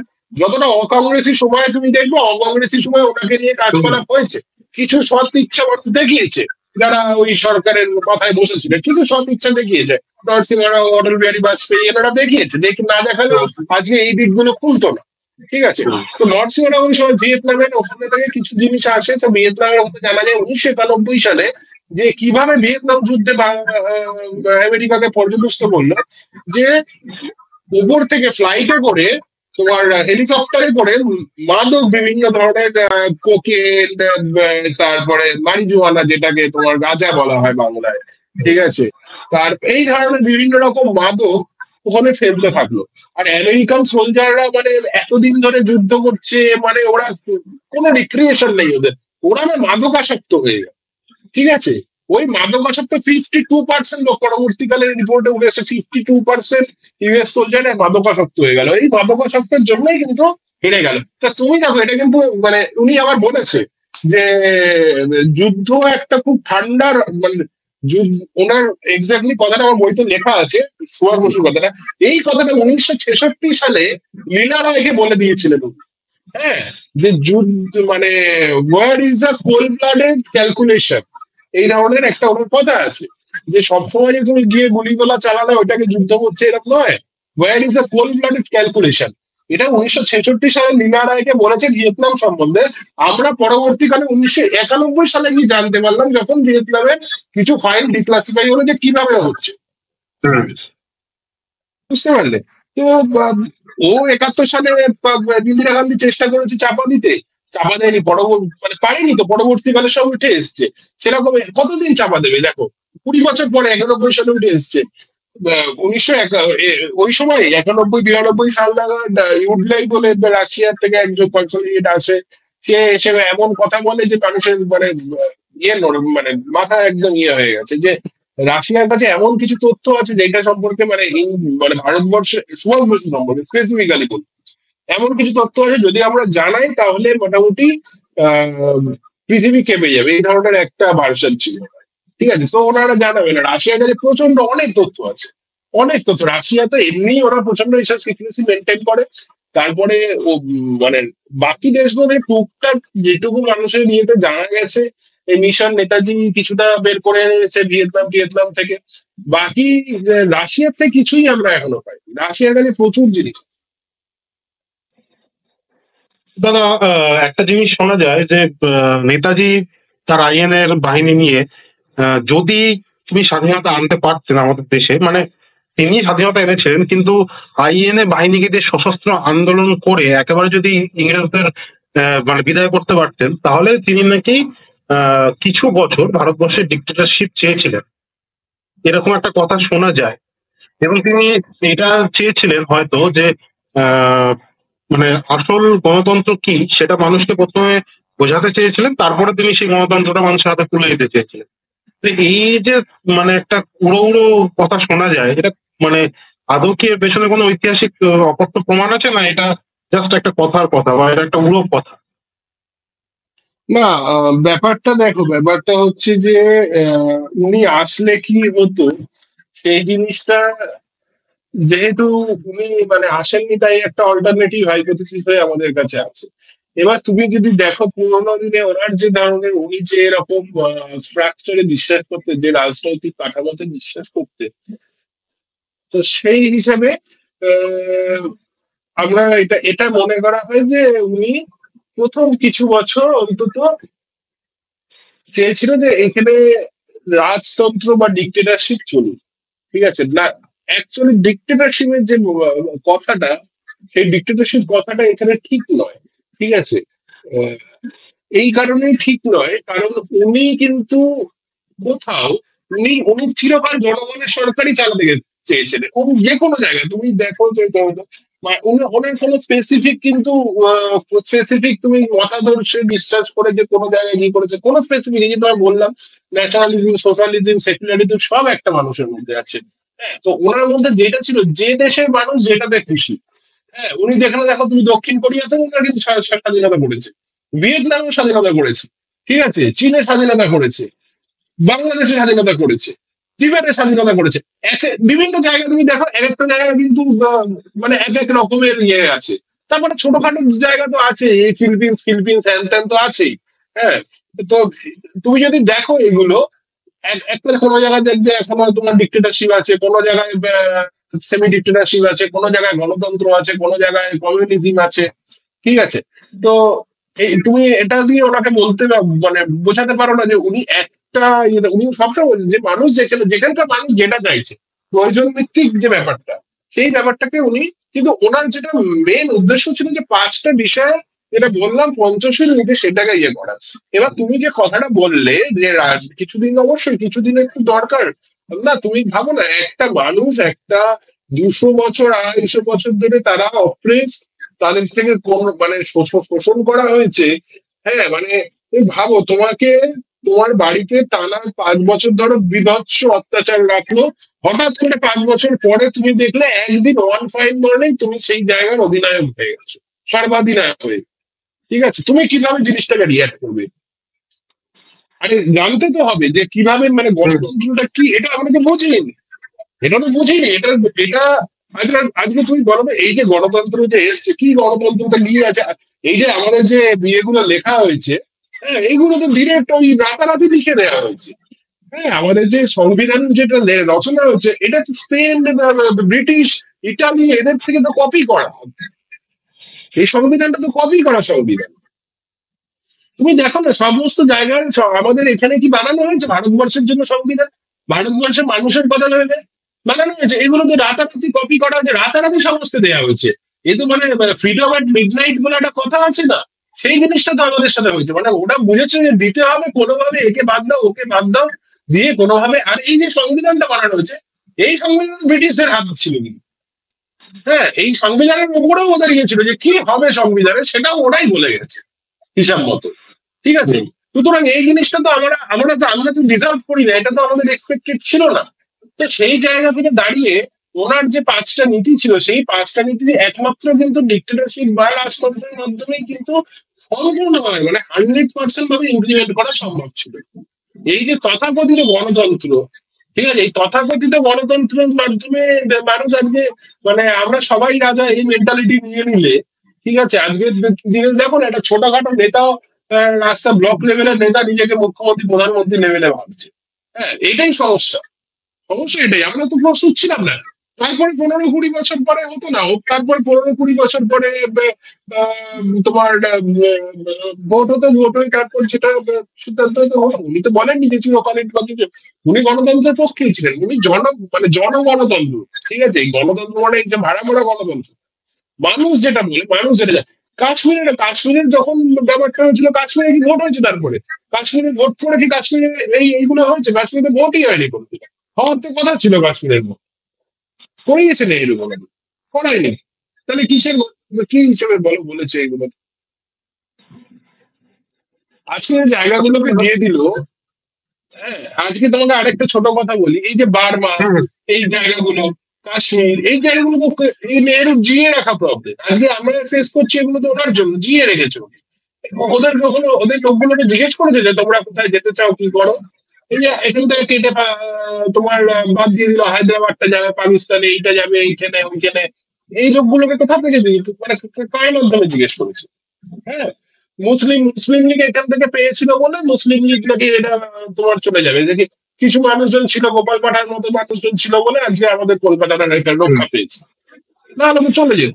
সেই গোপাল পাঠার গল্প আছে, গোপাল পাঠাকে যখন গান্ধীজি বলছে যে তুমি অস্ত্র নাও, বলছিল যে সুভাষ বসু দেশে করে ওনারা পায়ে একমাত্র অস্ত্র সমর্পণ করবো, এছাড়া আর গান্ধীর কথা অস্ত্র নাও। হ্যাঁ, তো এই ধরনের অনেক ব্যাপার আছে। যাই হোক, তো মানে এগুলো বলতে গেলে মানে প্রমাণ হাজারটা তোমাকে আমি প্রমাণ দিয়ে দিতে পারি এই ধরনের। তো একটা মানে কমন খুব কথা শুনতে পাওয়া যায়, মানে যারা সেরকম তথাকথিত নেতাজিকে পছন্দ করেন না, এই কথাটা বলতে বাধ্য হচ্ছি, কারণ মানে অনেকের সঙ্গে তো কথা বলেছি, সেই ক্ষেত্রে কি আমি কিন্তু দেখেছি এমন অনেক বাঙালি আছে যারা নেতাজিকে পছন্দ করেন না। এটা শুনে হয়তো অনেকে অবাক হবেন, কিন্তু সত্যি এরকম বাঙালি কিন্তু আছে, মানে আমি তাদের সঙ্গে কথা বলেছি। তো সেই ক্ষেত্রে তারা যে যখন বলি যে নেতাজির জন্যই ভারতবর্ষ স্বাধীন হয়েছিল, বা তার যে আইএন এর পরিকল্পনা, সেই ভয়ে যেন নেতাজি ছেড়ে পালিয়েছিল, এই সরি এক্সট্রিমলি সরি, মানে ইংরেজরা ভারতবর্ষ ছেড়ে পালিয়েছিল। তো কারণ তিনি পরবর্তীকালে ফিরে এসে ক্লেমেন্ট অ্যাটলিও ভারতবর্ষে ফিরে এসে বলেছিল যে আইএনএ এবং নেতাজির জন্য আমরা যেতে বাধ্য হয়েছি। কিন্তু কিছু কিছু মানুষ এটাকে এইভাবে এক্সপ্লেন করেন যে দ্বিতীয় বিশ্বযুদ্ধে ব্রিটিশের একটা বিশাল বড় ক্ষতি হয়েছিল, অর্থনৈতিক ক্ষতি। হ্যাঁ, তো সেই কারণেই নাকি তারা বাধ্য হয়েছিল ভারতবর্ষ ত্যাগ করতে, কারণ তাদের কাছে সেই সময় অতটা মানে মানিটারি এক্সপোজার ছিল না যে তারা ভারতবর্ষকে তাদের শাসনের আন্ডারে রাখতে পারবে। তো এই কথাটা কতটা সত্যি, মানে দেখো এটি আদৌ ব্যাপারটা হচ্ছে, আমি বলছি তোমার ব্যাপারটা, এইগুলো সমস্ত কিছু হচ্ছে পার্সিয়াল সত্যি, এগুলো মানে এই প্রচার যেভাবে প্রোপাগান্ডা চালানো হয়, বুঝলে তো, যেভাবে প্রচার করা হয়, তুমি মূল মূল কারণটাকে দেখছো না। তুমি সাব কারণ একটা নিলে যে মাদার রিজন যেটা, সেটাকে তুমি না দেখে একটা চাইল্ড রিজন কে নিয়ে তুমি তোমার মিডিয়া ফিডিয়া দিয়ে প্রোপাগান্ডা করে একদম লোকের মাধ্যমে ফেলে দিলে, এই ঘটনাটা সেরকম। তো ব্রিটিশদের এইরকম অবস্থা হয়েছিল শুধু যে অর্থনৈতিক কারণে সেটা নয়, ঠিক আছে। অর্থনৈতিক তো একটা ব্যাপার ছিল, অর্থনৈতিক অনেক রকম সেটা তো হয়েছে, সেটা তো সবারই হয়েছে, ঠিক আছে। যারা যুদ্ধে অংশগ্রহণ করেছিল ব্রিটিশদের বেশি হয়েছিল, বা রাশিয়া বা আমেরিকার তুলনায় অবশ্যই বেশি, কারণ স্বাভাবিকভাবে ব্রিটিশের এরিয়া বেশি ছিল, ব্রিটিশের উপনিবেশ বেশি ছিল, তাই ব্রিটিশের ক্ষয়ক্ষতি বেশি হবে পাতি অঙ্কের হিসাব, ঠিক আছে। কিন্তু শুধু যে এই কারণটা এটা নয়, এর সঙ্গে যে কারণটা হচ্ছে সেটা হচ্ছে যে নৌবিদ্রোহ, ঠিক আছে। নৌ বিদ্রোহটা তুমি দেখতে পাবে, নৌ বিদ্রোহ প্রথম শুরু হয়, এবং শুধু নৌ বিদ্রোহ না, ভারত সেনাবাহিনীতে আইএন এর লোকদের যখন ওইরকম তোমার করা হচ্ছে, অ্যারেস্ট করা হচ্ছে, তখন কিন্তু পুরো ইন্ডিয়ান আর্মি খেপে যায়, এবং নৌ বিদ্রোহ থেকে শুরু হয়, তারপরে আস্তে আস্তে অন্যান্য প্যারাডের মধ্যে সেই জিনিসগুলো ছড়িয়ে যায়, ঠিক আছে। তো এইটা একটা বড় কারণ। নাহলে তুমি দেখো কংগ্রেস কি করেছে বলতো, 1942 সালে ভারত ছাড়ো আন্দোলনের পরে 1942 থেকে 1947 কংগ্রেসের একটা আন্দোলন বলতে পারবে যার জন্য ব্রিটিশের মধ্যে একটা রিমার্কেবল করে কিছু করেছে? ইতিহাস কি বল, লেখা আছে কোথাও? 42 থেকে 47 অব্দি কি করেছে কংগ্রেস? কিচ্ছু করেনি, কোনো আন্দোলনে। ভারত ছাড়ো আন্দোলন 42 সালে, তারপরে বলো তো আর কিচ্ছু নেই। তাহলে কিসের কারণে গেল? শুধু এর জন্য চলে গেল? শুধু ওদের ক্ষয়ক্ষতি? আরে ক্ষয়ক্ষতিটা হয়েছে কিসের জন্য? ওদেরকে এই যে নৌ বিদ্রোহের কারণ কিন্তু ঠিক আছে, আইএনএ মানে সুভাষ বসু বা রাজবিহারী, যাই হোক তুমি যেটাই বলো, ইন্ডিয়ান ইন্ডিপেন্ডেন্স থেকে সবাই, তারা সবাই আছেন।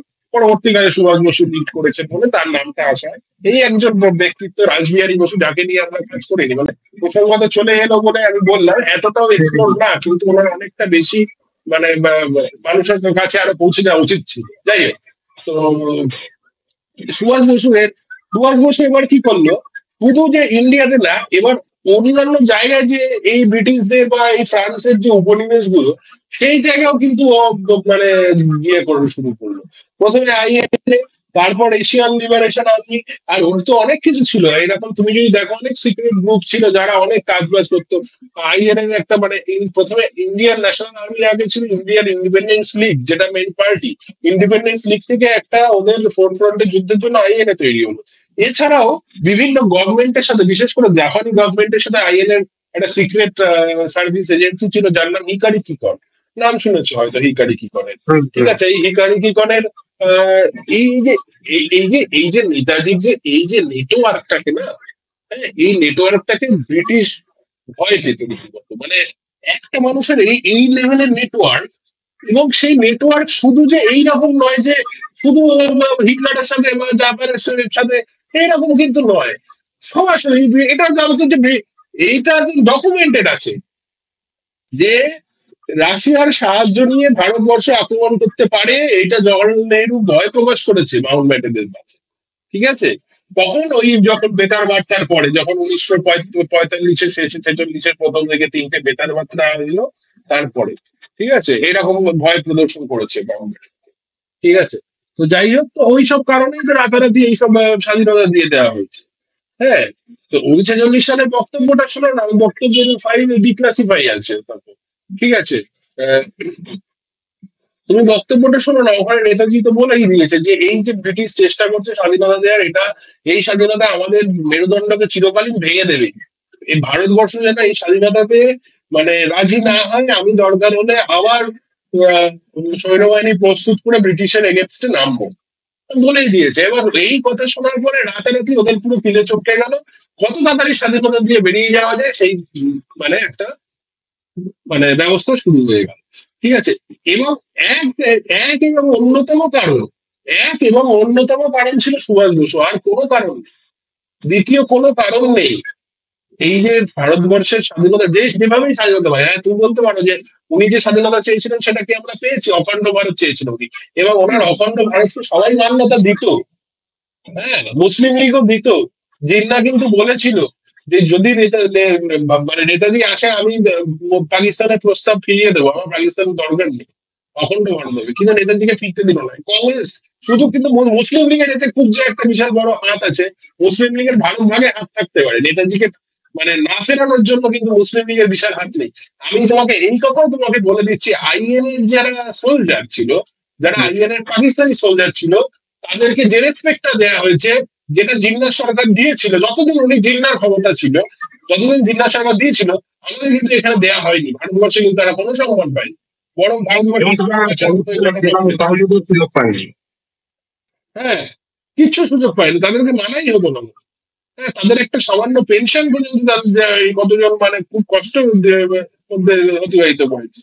ঠিক আছে, তো এই সমস্ত তো আছে ভারতবর্ষের। সেই দিকে আমি ওদেরকে বলবো, ওরা কিছুদিন চেষ্টা করেছিল যে না পেনশন দেওয়ার ব্যবস্থা করেছিল, আর্মিতে নেওয়ার, পাকিস্তান আর্মিতে ইয়ে করেছিল। এবং পরবর্তীকালে কি হয় জানো তো, পাকিস্তান আর্মিতে ইয়ে করার পরে তো আহ, একটা জিনিস হয়ে গেল ওদের, মানে ইন্ডিয়ান ন্যাশনাল আর্মির প্রতি যে আনুগত্যটা ছিল, সেই আর্মিতে যাওয়ার পরে, মানে যদি ইন্ডিয়ান আর্মিতেও কোনো আইএন এর লোক থাকে বা পাকিস্তান আর্মিতেও কোনো আইএন এর লোক থাকে, তাদের আনুগত্য কিন্তু আইএন এর উপর অটুট ছিল। পরবর্তীকালেও যদি দেখা গেছে অনেক ক্ষেত্রে, অনেক কিছুতে আইএন এর অনেক কাজে ওনারা যুক্ত ছিলেন। হ্যাঁ, আইএন এর মানে অনেক ফাইল টাইল দিয়েছেন, এরকম অনেক কিছু দেখা গেছে, পরবর্তীকালে আমরা প্রমাণ পেয়েছি। আনুগত্যটা কিন্তু যায়নি, এবং আইএন পরবর্তীকালে ফাংশনও করেছে। ঠিক আছে, আইএন এর নিজস্ব ইয়ে ছিল। আরে বাবা, ইয়ার কি নাকি 9টা দেশের মান্যতা পেয়েছিল, 9টা দেশ মান্যতা দিয়েছিল সরকারটাকে। এটা তো not a matter of joke না।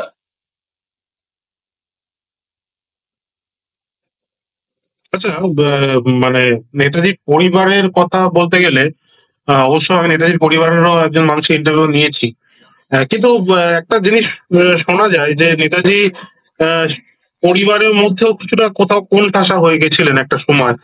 তো মানে এটা কেন হয়েছিল? মানে সেই সময় যে তিনি ধরো আইসিএস পেও করলেন না, বা মানে খুব ভালো ভালো কেরিয়ার যেগুলো ওনার জন্য ছিল, যেগুলোতে মানে পরিবারেরও কিছুটা ভালো হতো, বা ওনারও কি একটা মানে কেরিয়ার তৈরি হতে পারতো, মানে সোকল কেরিয়ার, যেটা আর কি মানে একটা টিপিক্যাল মানে পরিবারে বা সমাজে যেটা মানুষ চেয়ে থাকে, সেইটা হলো না বলে তুমি পরিবারে কোনটা হলেন না, প্রথম থেকেই তার এই মানে তার যে ক্যারেক্টারিস্টিকটা যেটা একটু আলাদা, সেই জন্য তাকে একটা কোণঠাসা মানে মতো তাকে থাকতে হয়েছিল। তো এটা কি মানে ঠিক না, এটা একটা ওরকম? না না না, পার্সিয়ালি তো ঠিক। দেখো ওনার সাথে যে তুমি আইসিএস এর কথাটা যেটা তুমি বললে, সেই আইসিএস এ উনি প্রথম যখন উনি আইসিএস ক্লিয়ার করলেন, তারপরে কিছু করে মনে হয় মাসে কিছু টাকা স্টাইফেন 2-3 মাস পেয়েছিলেন। হ্যাঁ, তারপরে ওনার শেষদাদাকে লেখেন যে শেষদাদা মনে হয় সুরেশ বসু, আর মেজদাদা হুম, হুম। স্বপন বসু। হুম তো শেষ দাদার সাথে কিন্তু ওনার ভালো রিলেশন ছিল, ঠিক আছে, শেষ দাদাকে কিন্তু উনি অনেক কিছু লিখেছে। তো হুম সুরেশ বসু আহ, কে উনি লেখে যে দেখো দাদা, আমি আমার এই কাজ আমার জন্য নয়, আমি দেশমাতৃকার কাজে নিজেকে নিয়োজিত করতে চাই। ওনার এই মেন্টালিটি প্রথম থেকেই ছিল। উনি তারপরে কি করলো, ওই যে ইংল্যান্ডে থাকাকালীন যে স্টাইপেন্ড গুলো পেয়েছো, এট এ টাইম ওই স্টাইপেন্ড সব একসাথে করে সব ফেরত দিয়ে চলে এলো, চাকরি ছেড়ে দিয়ে সব ফেরত দিয়ে উনি চলে এলো। আর ওনার দেখো ওনার ওনার এইটা তো মানে প্রথমত ওনার যে আর্থিক গর্বে সচ্ছল ঘরের সচ্ছল পরিবারের ছেলে উনি, ঠিক আছে, যে পরিবারের জন্য ওনাকে চাকরি করতে হবে এই এই এই এই ইয়েটা ওনার প্রতি কোনোদিন ছিল না। এই চাপটা অনেকে আমাদের হয়তো থাকতে পারে যে আজকে আমাদের পরিবারকে সাপোর্ট, ফিনান্সিয়াল সাপোর্ট দেবে, এই চাপটা ওনাদের ছিল। তুমি জানোই ওনার আর্থিক যথেষ্ট সচ্ছল নয়, জমিদার বাড়ির ছেলে। জানো। হ্যাঁ।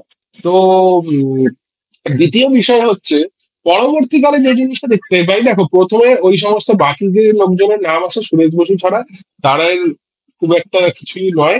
কারণ তুমি যদি দেখো কংগ্রেসে কিন্তু নেতাজির পরে ওই সময় সুরেশ বসু বাংলা থেকে দ্বিতীয় মানে ধরা হতো ওনাকে, ওই লেভেলের নেতা, ঠিক আছে, নেতাজির পরে ধরা হতো। এবং সুরেশ বসু তো এমপি ছিলেন, এমপিতে উনি অনেকদিন বহু বহু কারণে এমপিও ছিলেন, ঠিক আছে, হ্যাঁ, সেটা শরৎচন্দ্র বসুর সঙ্গেও তো ওনার যথেষ্ট ভালো সম্পর্ক ছিল।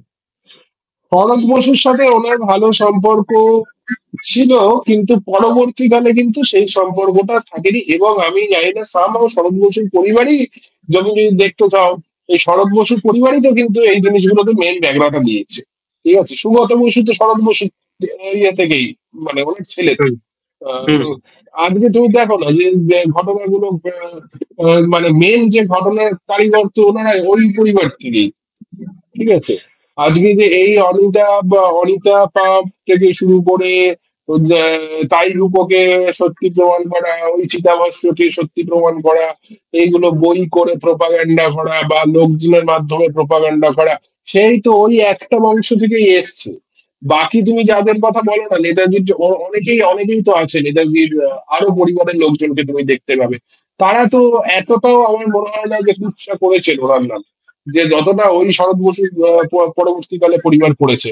এবং তার কোনো কারণও আছে, কারণ হচ্ছে শরৎ বসু পরিবার মানে যে পরবর্তীকালে তারা তো মানে অনেক রকম ভাবে রাজনৈতিক লাভ পেয়েছে, পলিটিক্যাল, ফাইন্যান্সিয়াল, সমস্ত রকম সুবিধা। না, সেটা তো তুমি বলছো যে মানে নেতাজির মানে পরবর্তী পর্যায়ে।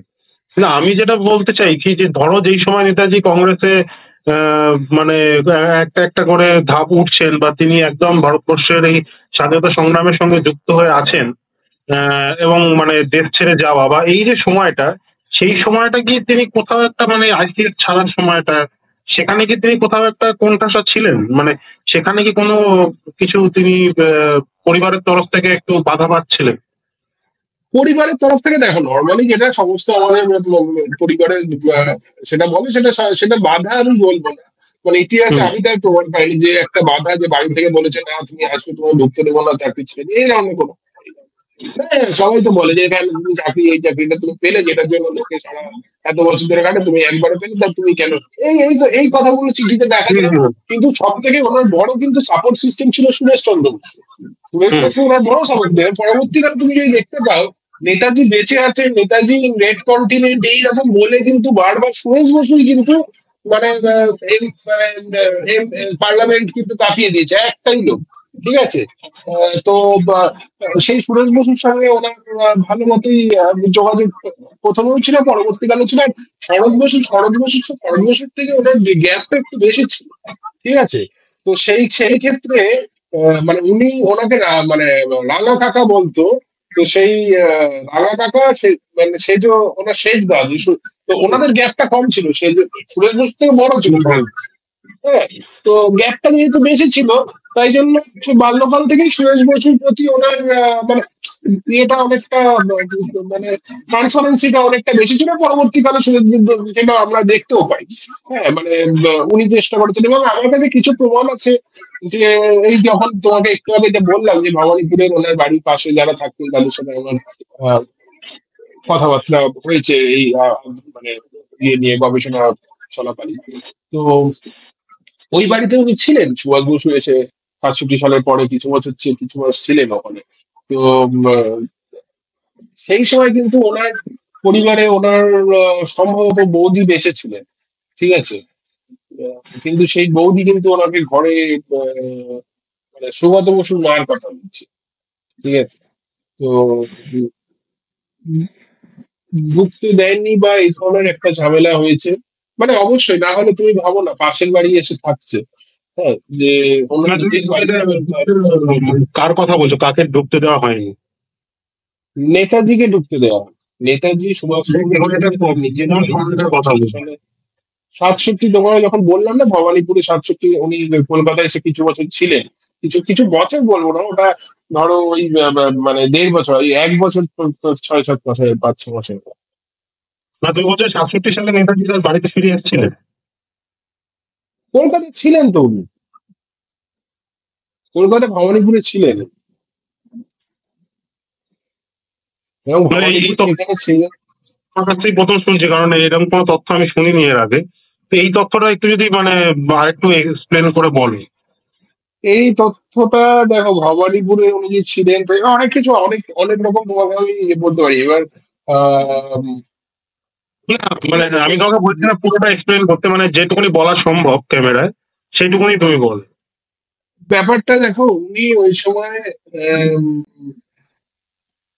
মানে আমি যাদের থেকে আমার মানে কথাটা শুনেছি, প্রচন্ড সিক্রেসি মেনটেন করতেন উনি, এবং এমন ভাবে উনি থাকতেন মানে কেউ ওনার কথা না, মানে ওনার কথার বাইরে কেউ আসবে না যাবে না। এবং এমন লোকজনের থেকে শুনেছি, যখনই উনি গাড়ি ধরো মেইন রোড থেকে ওই ছোট রাস্তা থেকে বেরিয়ে, ওনার বাড়ির যে সামনে ছোট রাস্তা থেকে বেরিয়ে যে হরিশে ইয়েতে ঢুকলো, যে মানে যে রাস্তাটা তোমার আদ্রার দিকে চলে যাচ্ছে মেইন রোড যেটা, ঠিক আছে।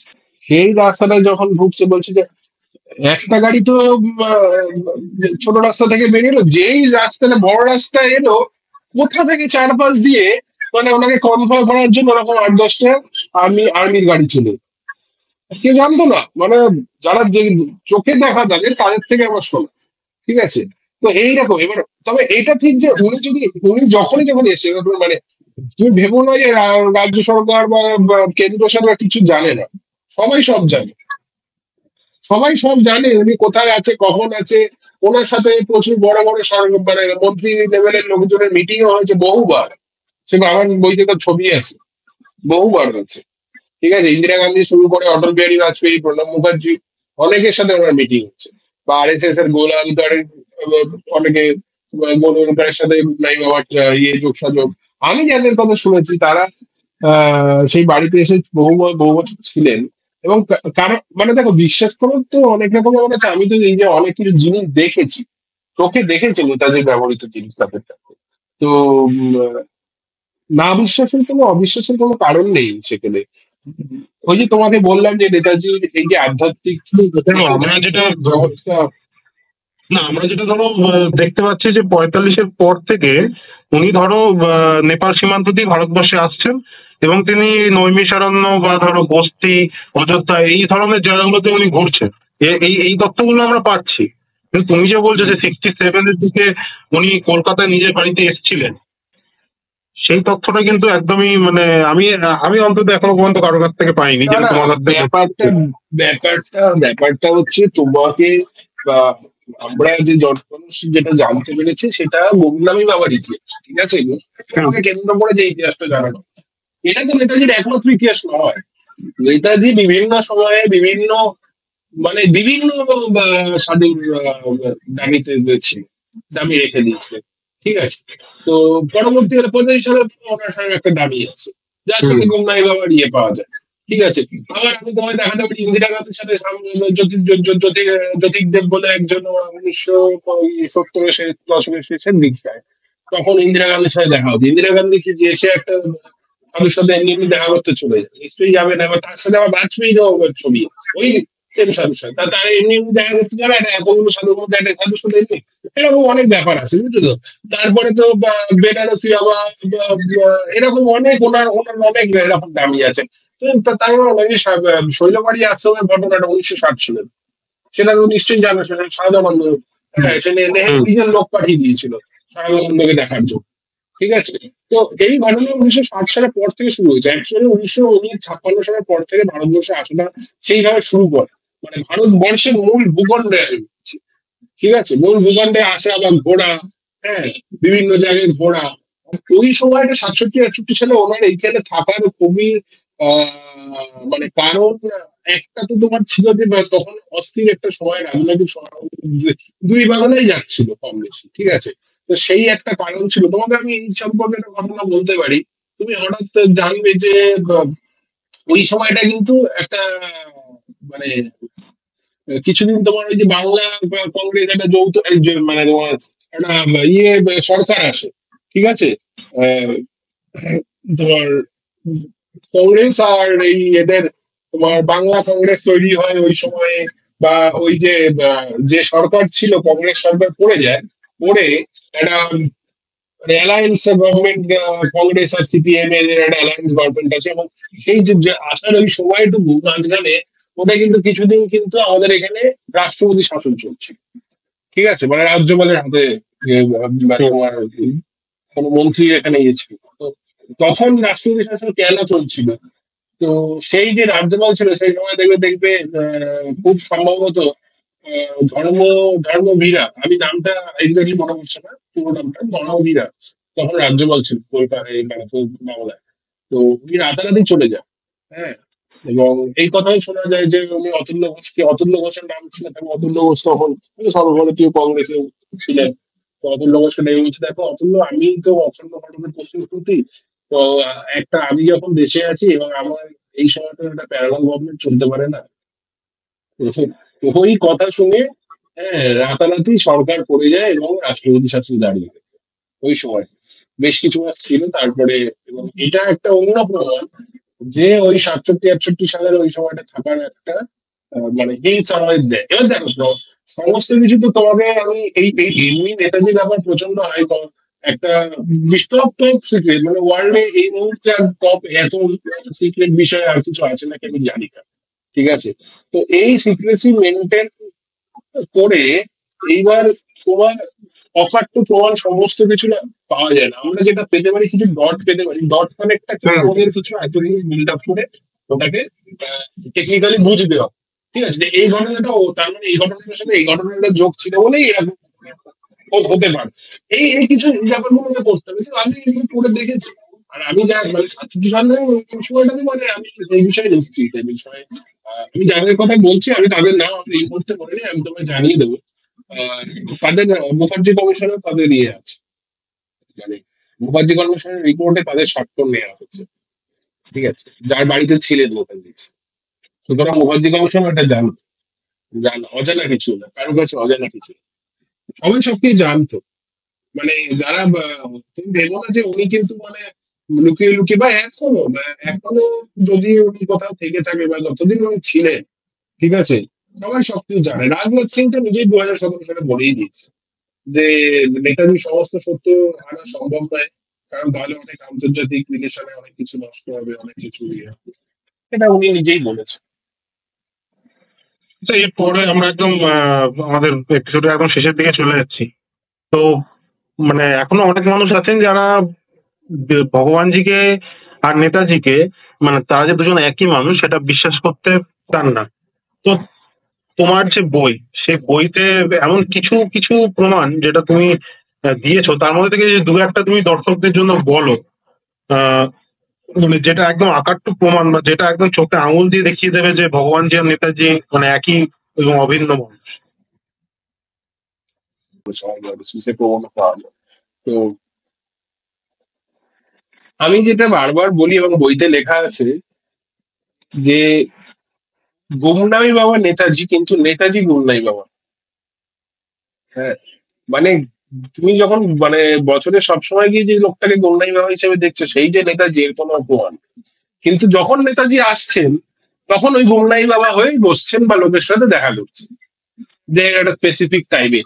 আর ওনার একটা জিনিস আমি যেটা জানতে পেরেছি বা মানে সামাও, উনি কিন্তু জন্মদিনটা নিজের দেশেই সবসময় চেষ্টা করতেন যে জন্মদিনটা 23শে জানুয়ারিটা আমি নিজের দেশেই থাকবো। এটা এটা কিন্তু একটা ঘটনা, মানে আমি অনেক জায়গায় পেয়েছি এটা। গুমনাই বাবার ক্ষেত্রেও দেখবে যে জন্মদিনে ওনার একটা কিন্তু প্রচুর লোকজন যেত। এবং সেই সময় বাইরের লোকের আত্মীয় কিন্তু কমে যাচ্ছে। বাইরের লোক বলতে ওনার পরিচিত লোকেদের নয়, মানে আহ, ও একদম পরিচিত ঘেরাটোপটা ছাড়া আর কেউ থাকছে না সেই সময়। হ্যাঁ হ্যাঁ, এক্স্যাক্টলি। এই জিনিসগুলো দেখলেই তুমি বুঝতে পারবে তাহলে এই সেগ্রিগেশনটা কেন হবে। যে জন্মদিনের দিন আমার পরিচিত লোক ছাড়া আসবে না, অন্য দিন আসতে পারবে, এই সেগ্রিগেশনটা উনি করছেন, তখনই তোমার বুঝতে হবে যে তার মানে জন্মদিনের দিন কিছু স্পেশাল জিনিস হচ্ছে। কারণ জন্মদিনের দিন যে লোকটা এসে বসছে সে কিন্তু নেতাজি, কিন্তু সবসময় যে বসছে সে যে নেতাজি এইরকম ব্যাপার কিন্তু সেম পরবর্তীকালে দেখা গেছে 25 সালের পরে মৌনী বাবা, হ্যাঁ, ইয়েতে দেখা গেছে মৌনী বাবা মুজাহিনাতে মৌনী বাবার আশ্রমে। হ্যাঁ, তো সেইখানে মৌনী বাবা হয়েও উনি ছিলেন, তখনও কিন্তু উনি এই ধরনের ইয়ে করেছেন। তো যাই হোক, এবার মুন্ডাই বাবার যে ঘটনাটা সে প্রমাণ তো দেখো, প্রমাণ অনেক কিছুই, জিনিসপত্র, এই সমস্ত জিনিস পাওয়া গেছে। তো এই বলে আমার যেটা পার্সোনাল ধারণা একদম যে অবশ্যই গুমনাই বাবা নেতাজি হয়ে বহুকাল ছিলেন, বহুকাল, এবং হতে পারে সব থেকে বেশি সাধুর বেশ উনি গুমনাই বাবারই নিয়েছিলেন। ঠিক আছে, এটাও হতে পারে, এটা আমি তোমাকে বলছি হতে পারে। ঠিক আছে, অন্যান্য সাধুর বেশ তো ছিল, কিন্তু সব থেকে বেশি গুমনাই বাবা সাধুর বেশ ছিল, হতে পারে। কিন্তু তার মানে এই নয় যে গুমনামি বাবার মৃত্যুর সঙ্গে সঙ্গে নেতাজিও মারা গেলেন বা নেতাজির গল্প কিন্তু ধামাচাপা পড়ে গেল। এটা বুঝতে হবে। গুমনাই বাবাকে আমি 85 সালে মেরে দিলাম বলে গুমনাই মানে নেতাজি ওখানে শেষ হয়ে গেল, এটা কিন্তু একদম নয়। কারণ এটা নিয়ে তো অনেক রকম ইয়েও আছে, অনেকে বলে যে আটার কত কেজি আটার ইয়ে বা বানিয়ে ওটাকে পোড়ানো হয়েছে, এবং যেখানে পোড়ানো হয়েছে সেটা তো কোনো ঘাট নয়, তাহলে সেখানে কেন পোড়ানো হলো, সেটা তো মানে শ্মশান ঘাট নয়, তাই না? এরকম অনেক রকম ব্যাপার আছে। একটা জিনিস দেখবে বিভিন্ন লোকের রিসার্চ তুমি ঘাটলে দেখতে পাবে, কেউ তোমাকে তুলে নিতে হবে এই নেতাজির কাজ যখন আমরা করি না, তোমাকে ওই হাঁসের মতো কাজ করতে হবে। আর যেরকম দুধ আর জলের থেকে দুধটা তুলে নিচ্ছে, জলটা ছেড়ে দিচ্ছে, এরকম এই পুরবীরের থেকেও আমি অনেক কিছু পেয়েছি। পুরবীরাও অনেক টুকটাক সত্যি কথা বলেছে, কিন্তু পুরবীরার গল্পটা কি, পুরবীরায় ওটাকে আবার ওই 55-56 সালে মানে রাশিয়ায় নাকি উনি মানে প্রচন্ড কষ্ট করে মারা গেছে। ঠিক আছে, হ্যাঁ, আর 55-56 সালে উনি মানে তখন বহাল তবিয়াতে চীনে বসে আছে। ঠিক আছে, তো রাশিয়ায় ওনার যাওয়া শেষ হয়ে যায়, রাশিয়ায় উনি ম্যাক্সিমাম সময় যেটা গেছে আমি যেটা জানতে পারি, উনি 47 থেকে 49 সময়, হ্যাঁ, ওই সময় রাশিয়া প্রচন্ড গেছে। এবং এখান থেকে যে 45 সালের মৃত্যুর ওর যে বুজরুমিটা ওঠানো হলো, ওই সময় 45 সালের আগস্ট মাসের যে সময়টা মানে ওই আগস্টের যে 21শে আগস্টে যে 18ই আগস্টে উনি মারা গেলেন, এটা এটা বলা হয়েছে। 18ই আগস্টে তো কোনো বিবাদের ঘটনা ঘটেনি, 21শে আগস্টে তার দেখা যায় যে ইচিরো ওকুরা নামে একটা ব্যক্তির হ্যাঁ। তো 17 থেকে 21 তারিখ অব্দি উনি ছিলেন সাইগনে। ঠিক আছে, এবং তার প্রমাণও আছে আমার কাছে, 17 থেকে 23 তারিখ, 17ই আগস্ট থেকে 23 আগস্ট অব্দি লিওন পুডুচেরি বলে একটা ভদ্রলোকের বাড়িতে উনি ছিলেন। সেই ভদ্রলোক হিকারি শিকনের সদস্য ছিল, তাকে আমার নেতাজি মানে দাদু বলে সম্বোধন। ঠিক আছে, তার বাড়ি ছিল আইএনএর সাইগনে, তার বাড়ি ছিল আইএনএর প্রধান কার্য, সে বাড়িতে উনি ছিলেন। এবং সেই কথা আমার আমার বক্তব্য না, এটা জেবিপি মুরে বলেছে। এই ইকোনমিক্স ইটিকে সাক্ষাৎকারে জেবিপি মুরে এটা দিয়েছে।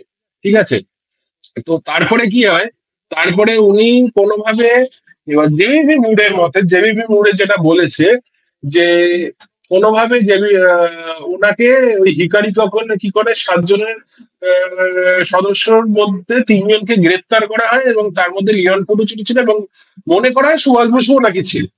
ঠিক আছে, পরবর্তীকালে আমি যেটা জানতে পারি বা আমি যেটা মনে হয়, আমার ওই ডট কালেক্ট করছি, যেটা মনে হয় যে সুভাষ বসু কি করলো, হিকারি কিকনকে কে অ্যারেস্ট করলো, হিকারি কিকনকে রাশিয়া অ্যারেস্ট করলো। রাশিয়া অ্যারেস্ট করে কি করলো, সুভাষ বসুকে দিয়ে ওই সময় মাঞ্চুরিয়া দিয়ে রাশিয়া নিয়ে চলে গেল। এবং পুরো ব্যাপারটা কিন্তু স্ট্যালিনের সাথে ওনার আগে থেকে যোগসাজশ ছিল, যে আমাকে এইভাবে তুমি অ্যারেস্ট করবে, করে নিয়ে রাশিয়াতে দিয়ে রেখে দেবে। এবং রাশিয়াকে তুমি জানো, এমন গল্প পাওয়া গেছে, রাশিয়াতে যখন আছে উনি বলছে কিছু সময় উনি মানে বন্দি আমি বলবো না, উনি ভিআইপি প্রিজনার ছিল। ঠিক আছে, ভিআইপি প্রিজনার যাকে বলে। তো সেই ইয়েতে ছিল, এবং মলটভের সঙ্গে কথা হচ্ছে স্ট্যালিনের, যে এনাকে নিয়ে কি এখন করা যায় বলো তো, এইভাবে তো নিয়ে এলাম, কিন্তু এনাকে তো মানে চাপা রাখা মুশকিল, কারণ যদি ব্রিটিশ মানে আমাদের বন্ধুরা জেনে যায় ব্রিটিশ আমেরিকা, তাহলে তো কেসকেই যাবো। তখন কি করলো, তখন রাশিয়াতে ইন্ডিয়ার কনসার্ন ছিল কৃষ্ণ মেনন, কৃষ্ণ মেননের সাথে কথা বললো। কৃষ্ণ মেনন তো নেহরুপন্থী লোক, কৃষ্ণ মেনন পুরোপুরি ব্যাপারটাকে ডিনাই করে দিল, বলছে না না না না, কোনো সুভাষ বসু টুভাষ বসু নেই, উনি মারা গেছে, এ মানে পুরো ডিনাই ব্যাপারটা। রাশিয়া তো ফুল চাপ খেয়ে গেছে, বলছে তাহলে আমি কি করবো, ওটাকে তো সামনেও আনতে পারছি না, যে আর যখন তখন জেনে যেতে পারে লোকে, ওনার মতো একজন ব্যক্তিত্ব। তো যাই হোক, রাশিয়ার এটা এটা এটার একটা গল্প আছে এই নিয়ে, ঠিক আছে। যে মলটভের সাথে স্ট্যালিনের এরকম কথা হচ্ছে যে কি করা যায় এই ভদ্রলোককে নিয়ে। তো যাই হোক, উনি কি করলেন, ওর নেতাজির সাথে ওদের, কথাবার্তা মানে পার্সোনাল, যে একটা মিটিং হলো স্ট্যালিনের, মলটভ হয়তো ছিল সেই সময়।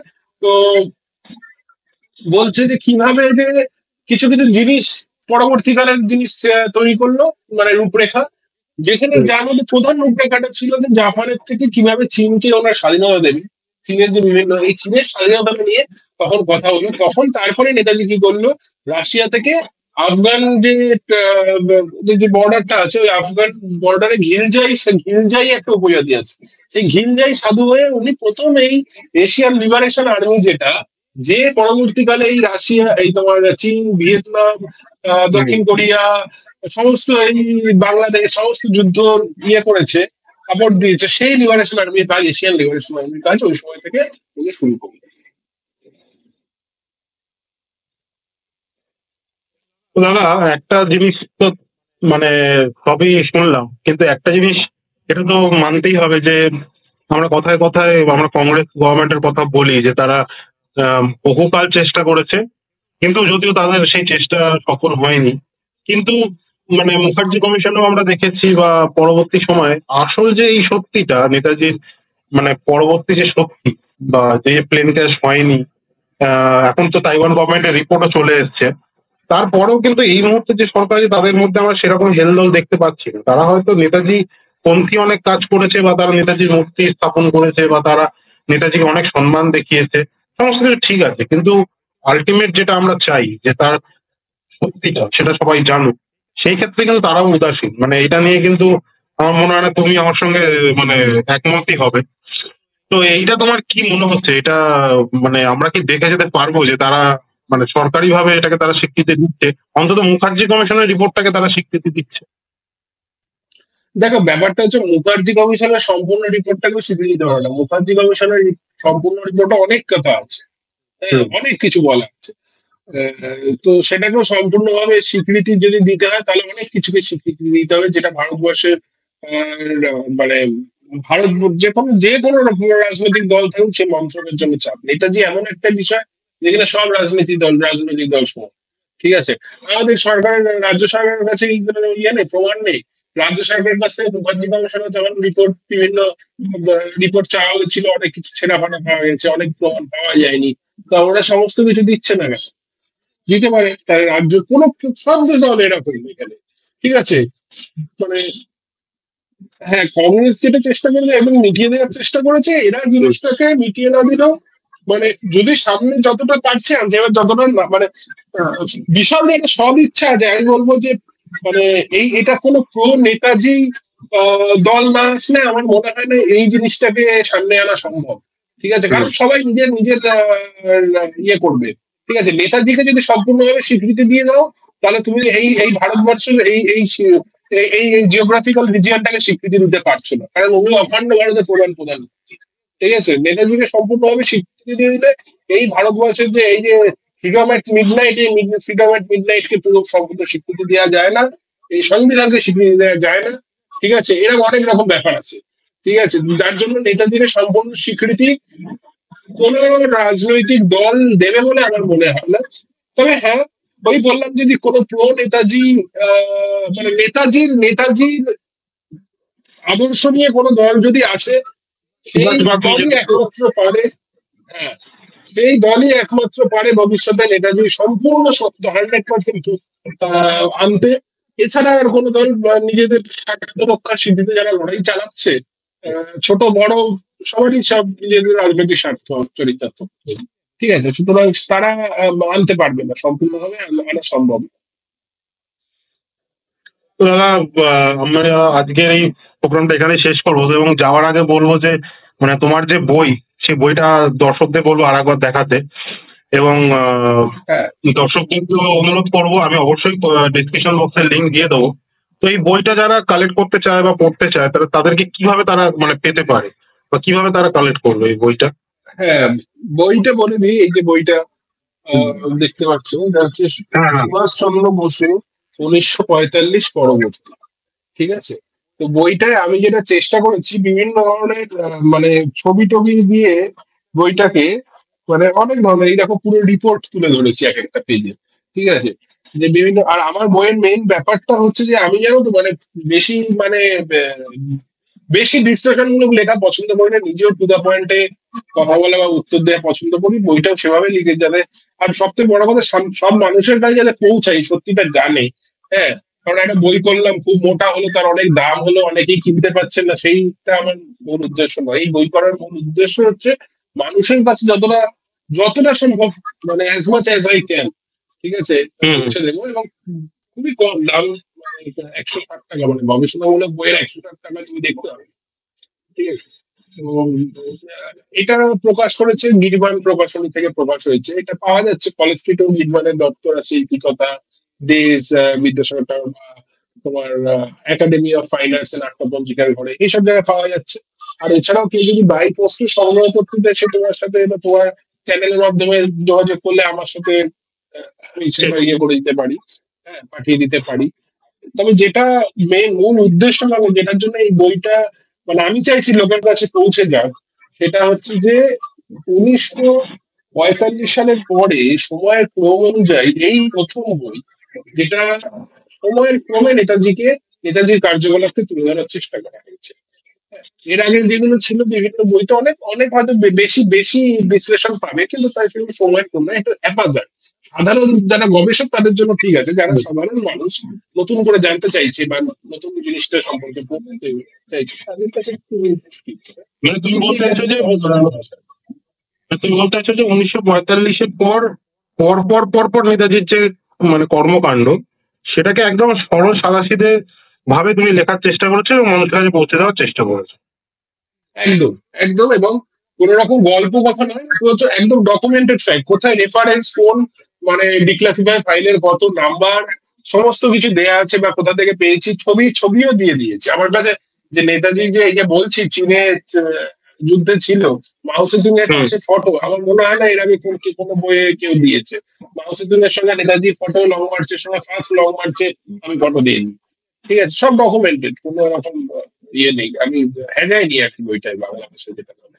যেটুকু পেরেছি একদম গবেষণামূলক। এটা আরো সব থেকে সাহায্য করবে যারা ধরো মানে আমি এটা আমার প্রেস কনফারেন্স যখন হয়েছিল তখন বলেছিলাম যে এই বইটা যারা গবেষক তাদের অনেকটা বেশি সাহায্য হবে, কারণ আমার এক একটা তুমি রেফারেন্স নিয়ে হয়তো এক কথা লিখে দিতে পারছো। ঠিক আছে, যে বইটাকে এমন ভাবে চেষ্টা করেছে, একদম একদম টু দা পয়েন্ট। অনুরোধ করবো, এটা মানুষ যদি পড়ে তাহলে কিছুটা জিনিস জানতে পারবে। অ্যাটলিস্ট 85 সালে যে নেতাজি মানে মারা যাননি, তার মানে বহু প্রমাণ আমি দিয়েছি, এবং বহু প্রমাণ মানে সেখানে গভর্নমেন্টের নথি আছে, সুপ্রিম কোর্টের কিছু ভার্ডিক্ট আছে, যেগুলো প্রমাণ। ঠিক আছে, তো সেই জিনিসগুলোও আছে, মানে যেগুলোকে একদম পাথুরে প্রমাণ বলতে পারি আমরা, কোন রকম মন গড়া কথা। তো অবশ্যই আমি দর্শক বন্ধুদেরকে রিকোয়েস্ট করবো বইটা অবশ্যই সংগ্রহ করে পড়ার জন্য। আর দাদা যেহেতু এই মুহূর্তে কলকাতাতে নেই, সেই কারণে আমরা সামনাসামনি পডকাস্টটা করতে পারলাম না। তো অবশ্যই চেষ্টা করবো পরবর্তীকালে আবার দাদাকে নিয়ে এসে সামনাসামনি বসে একদম পডকাস্ট করা। অসংখ্য ধন্যবাদ দাদা, এবং অবশ্যই পরবর্তীকালে তোমার সঙ্গে আবার কথা বলার ইচ্ছা রইলো। তো আজকের জন্য এখানেই বিদায় নিচ্ছি। ধন্যবাদ, সবাইকে অসংখ্য ধন্যবাদ, এবং তোমার চ্যানেলের জন্য একটা শুভকামনা থাকলো। অবশ্যই দেখা করবো, মানে এর পরে গিয়ে তোমার সাথে যেন আমার কথা হয়েছে, আমি কলকাতায় গেলে অবশ্যই ফিজিক্যাল পডকাস্ট আরেকটা নিশ্চয়ই হবে সেটা।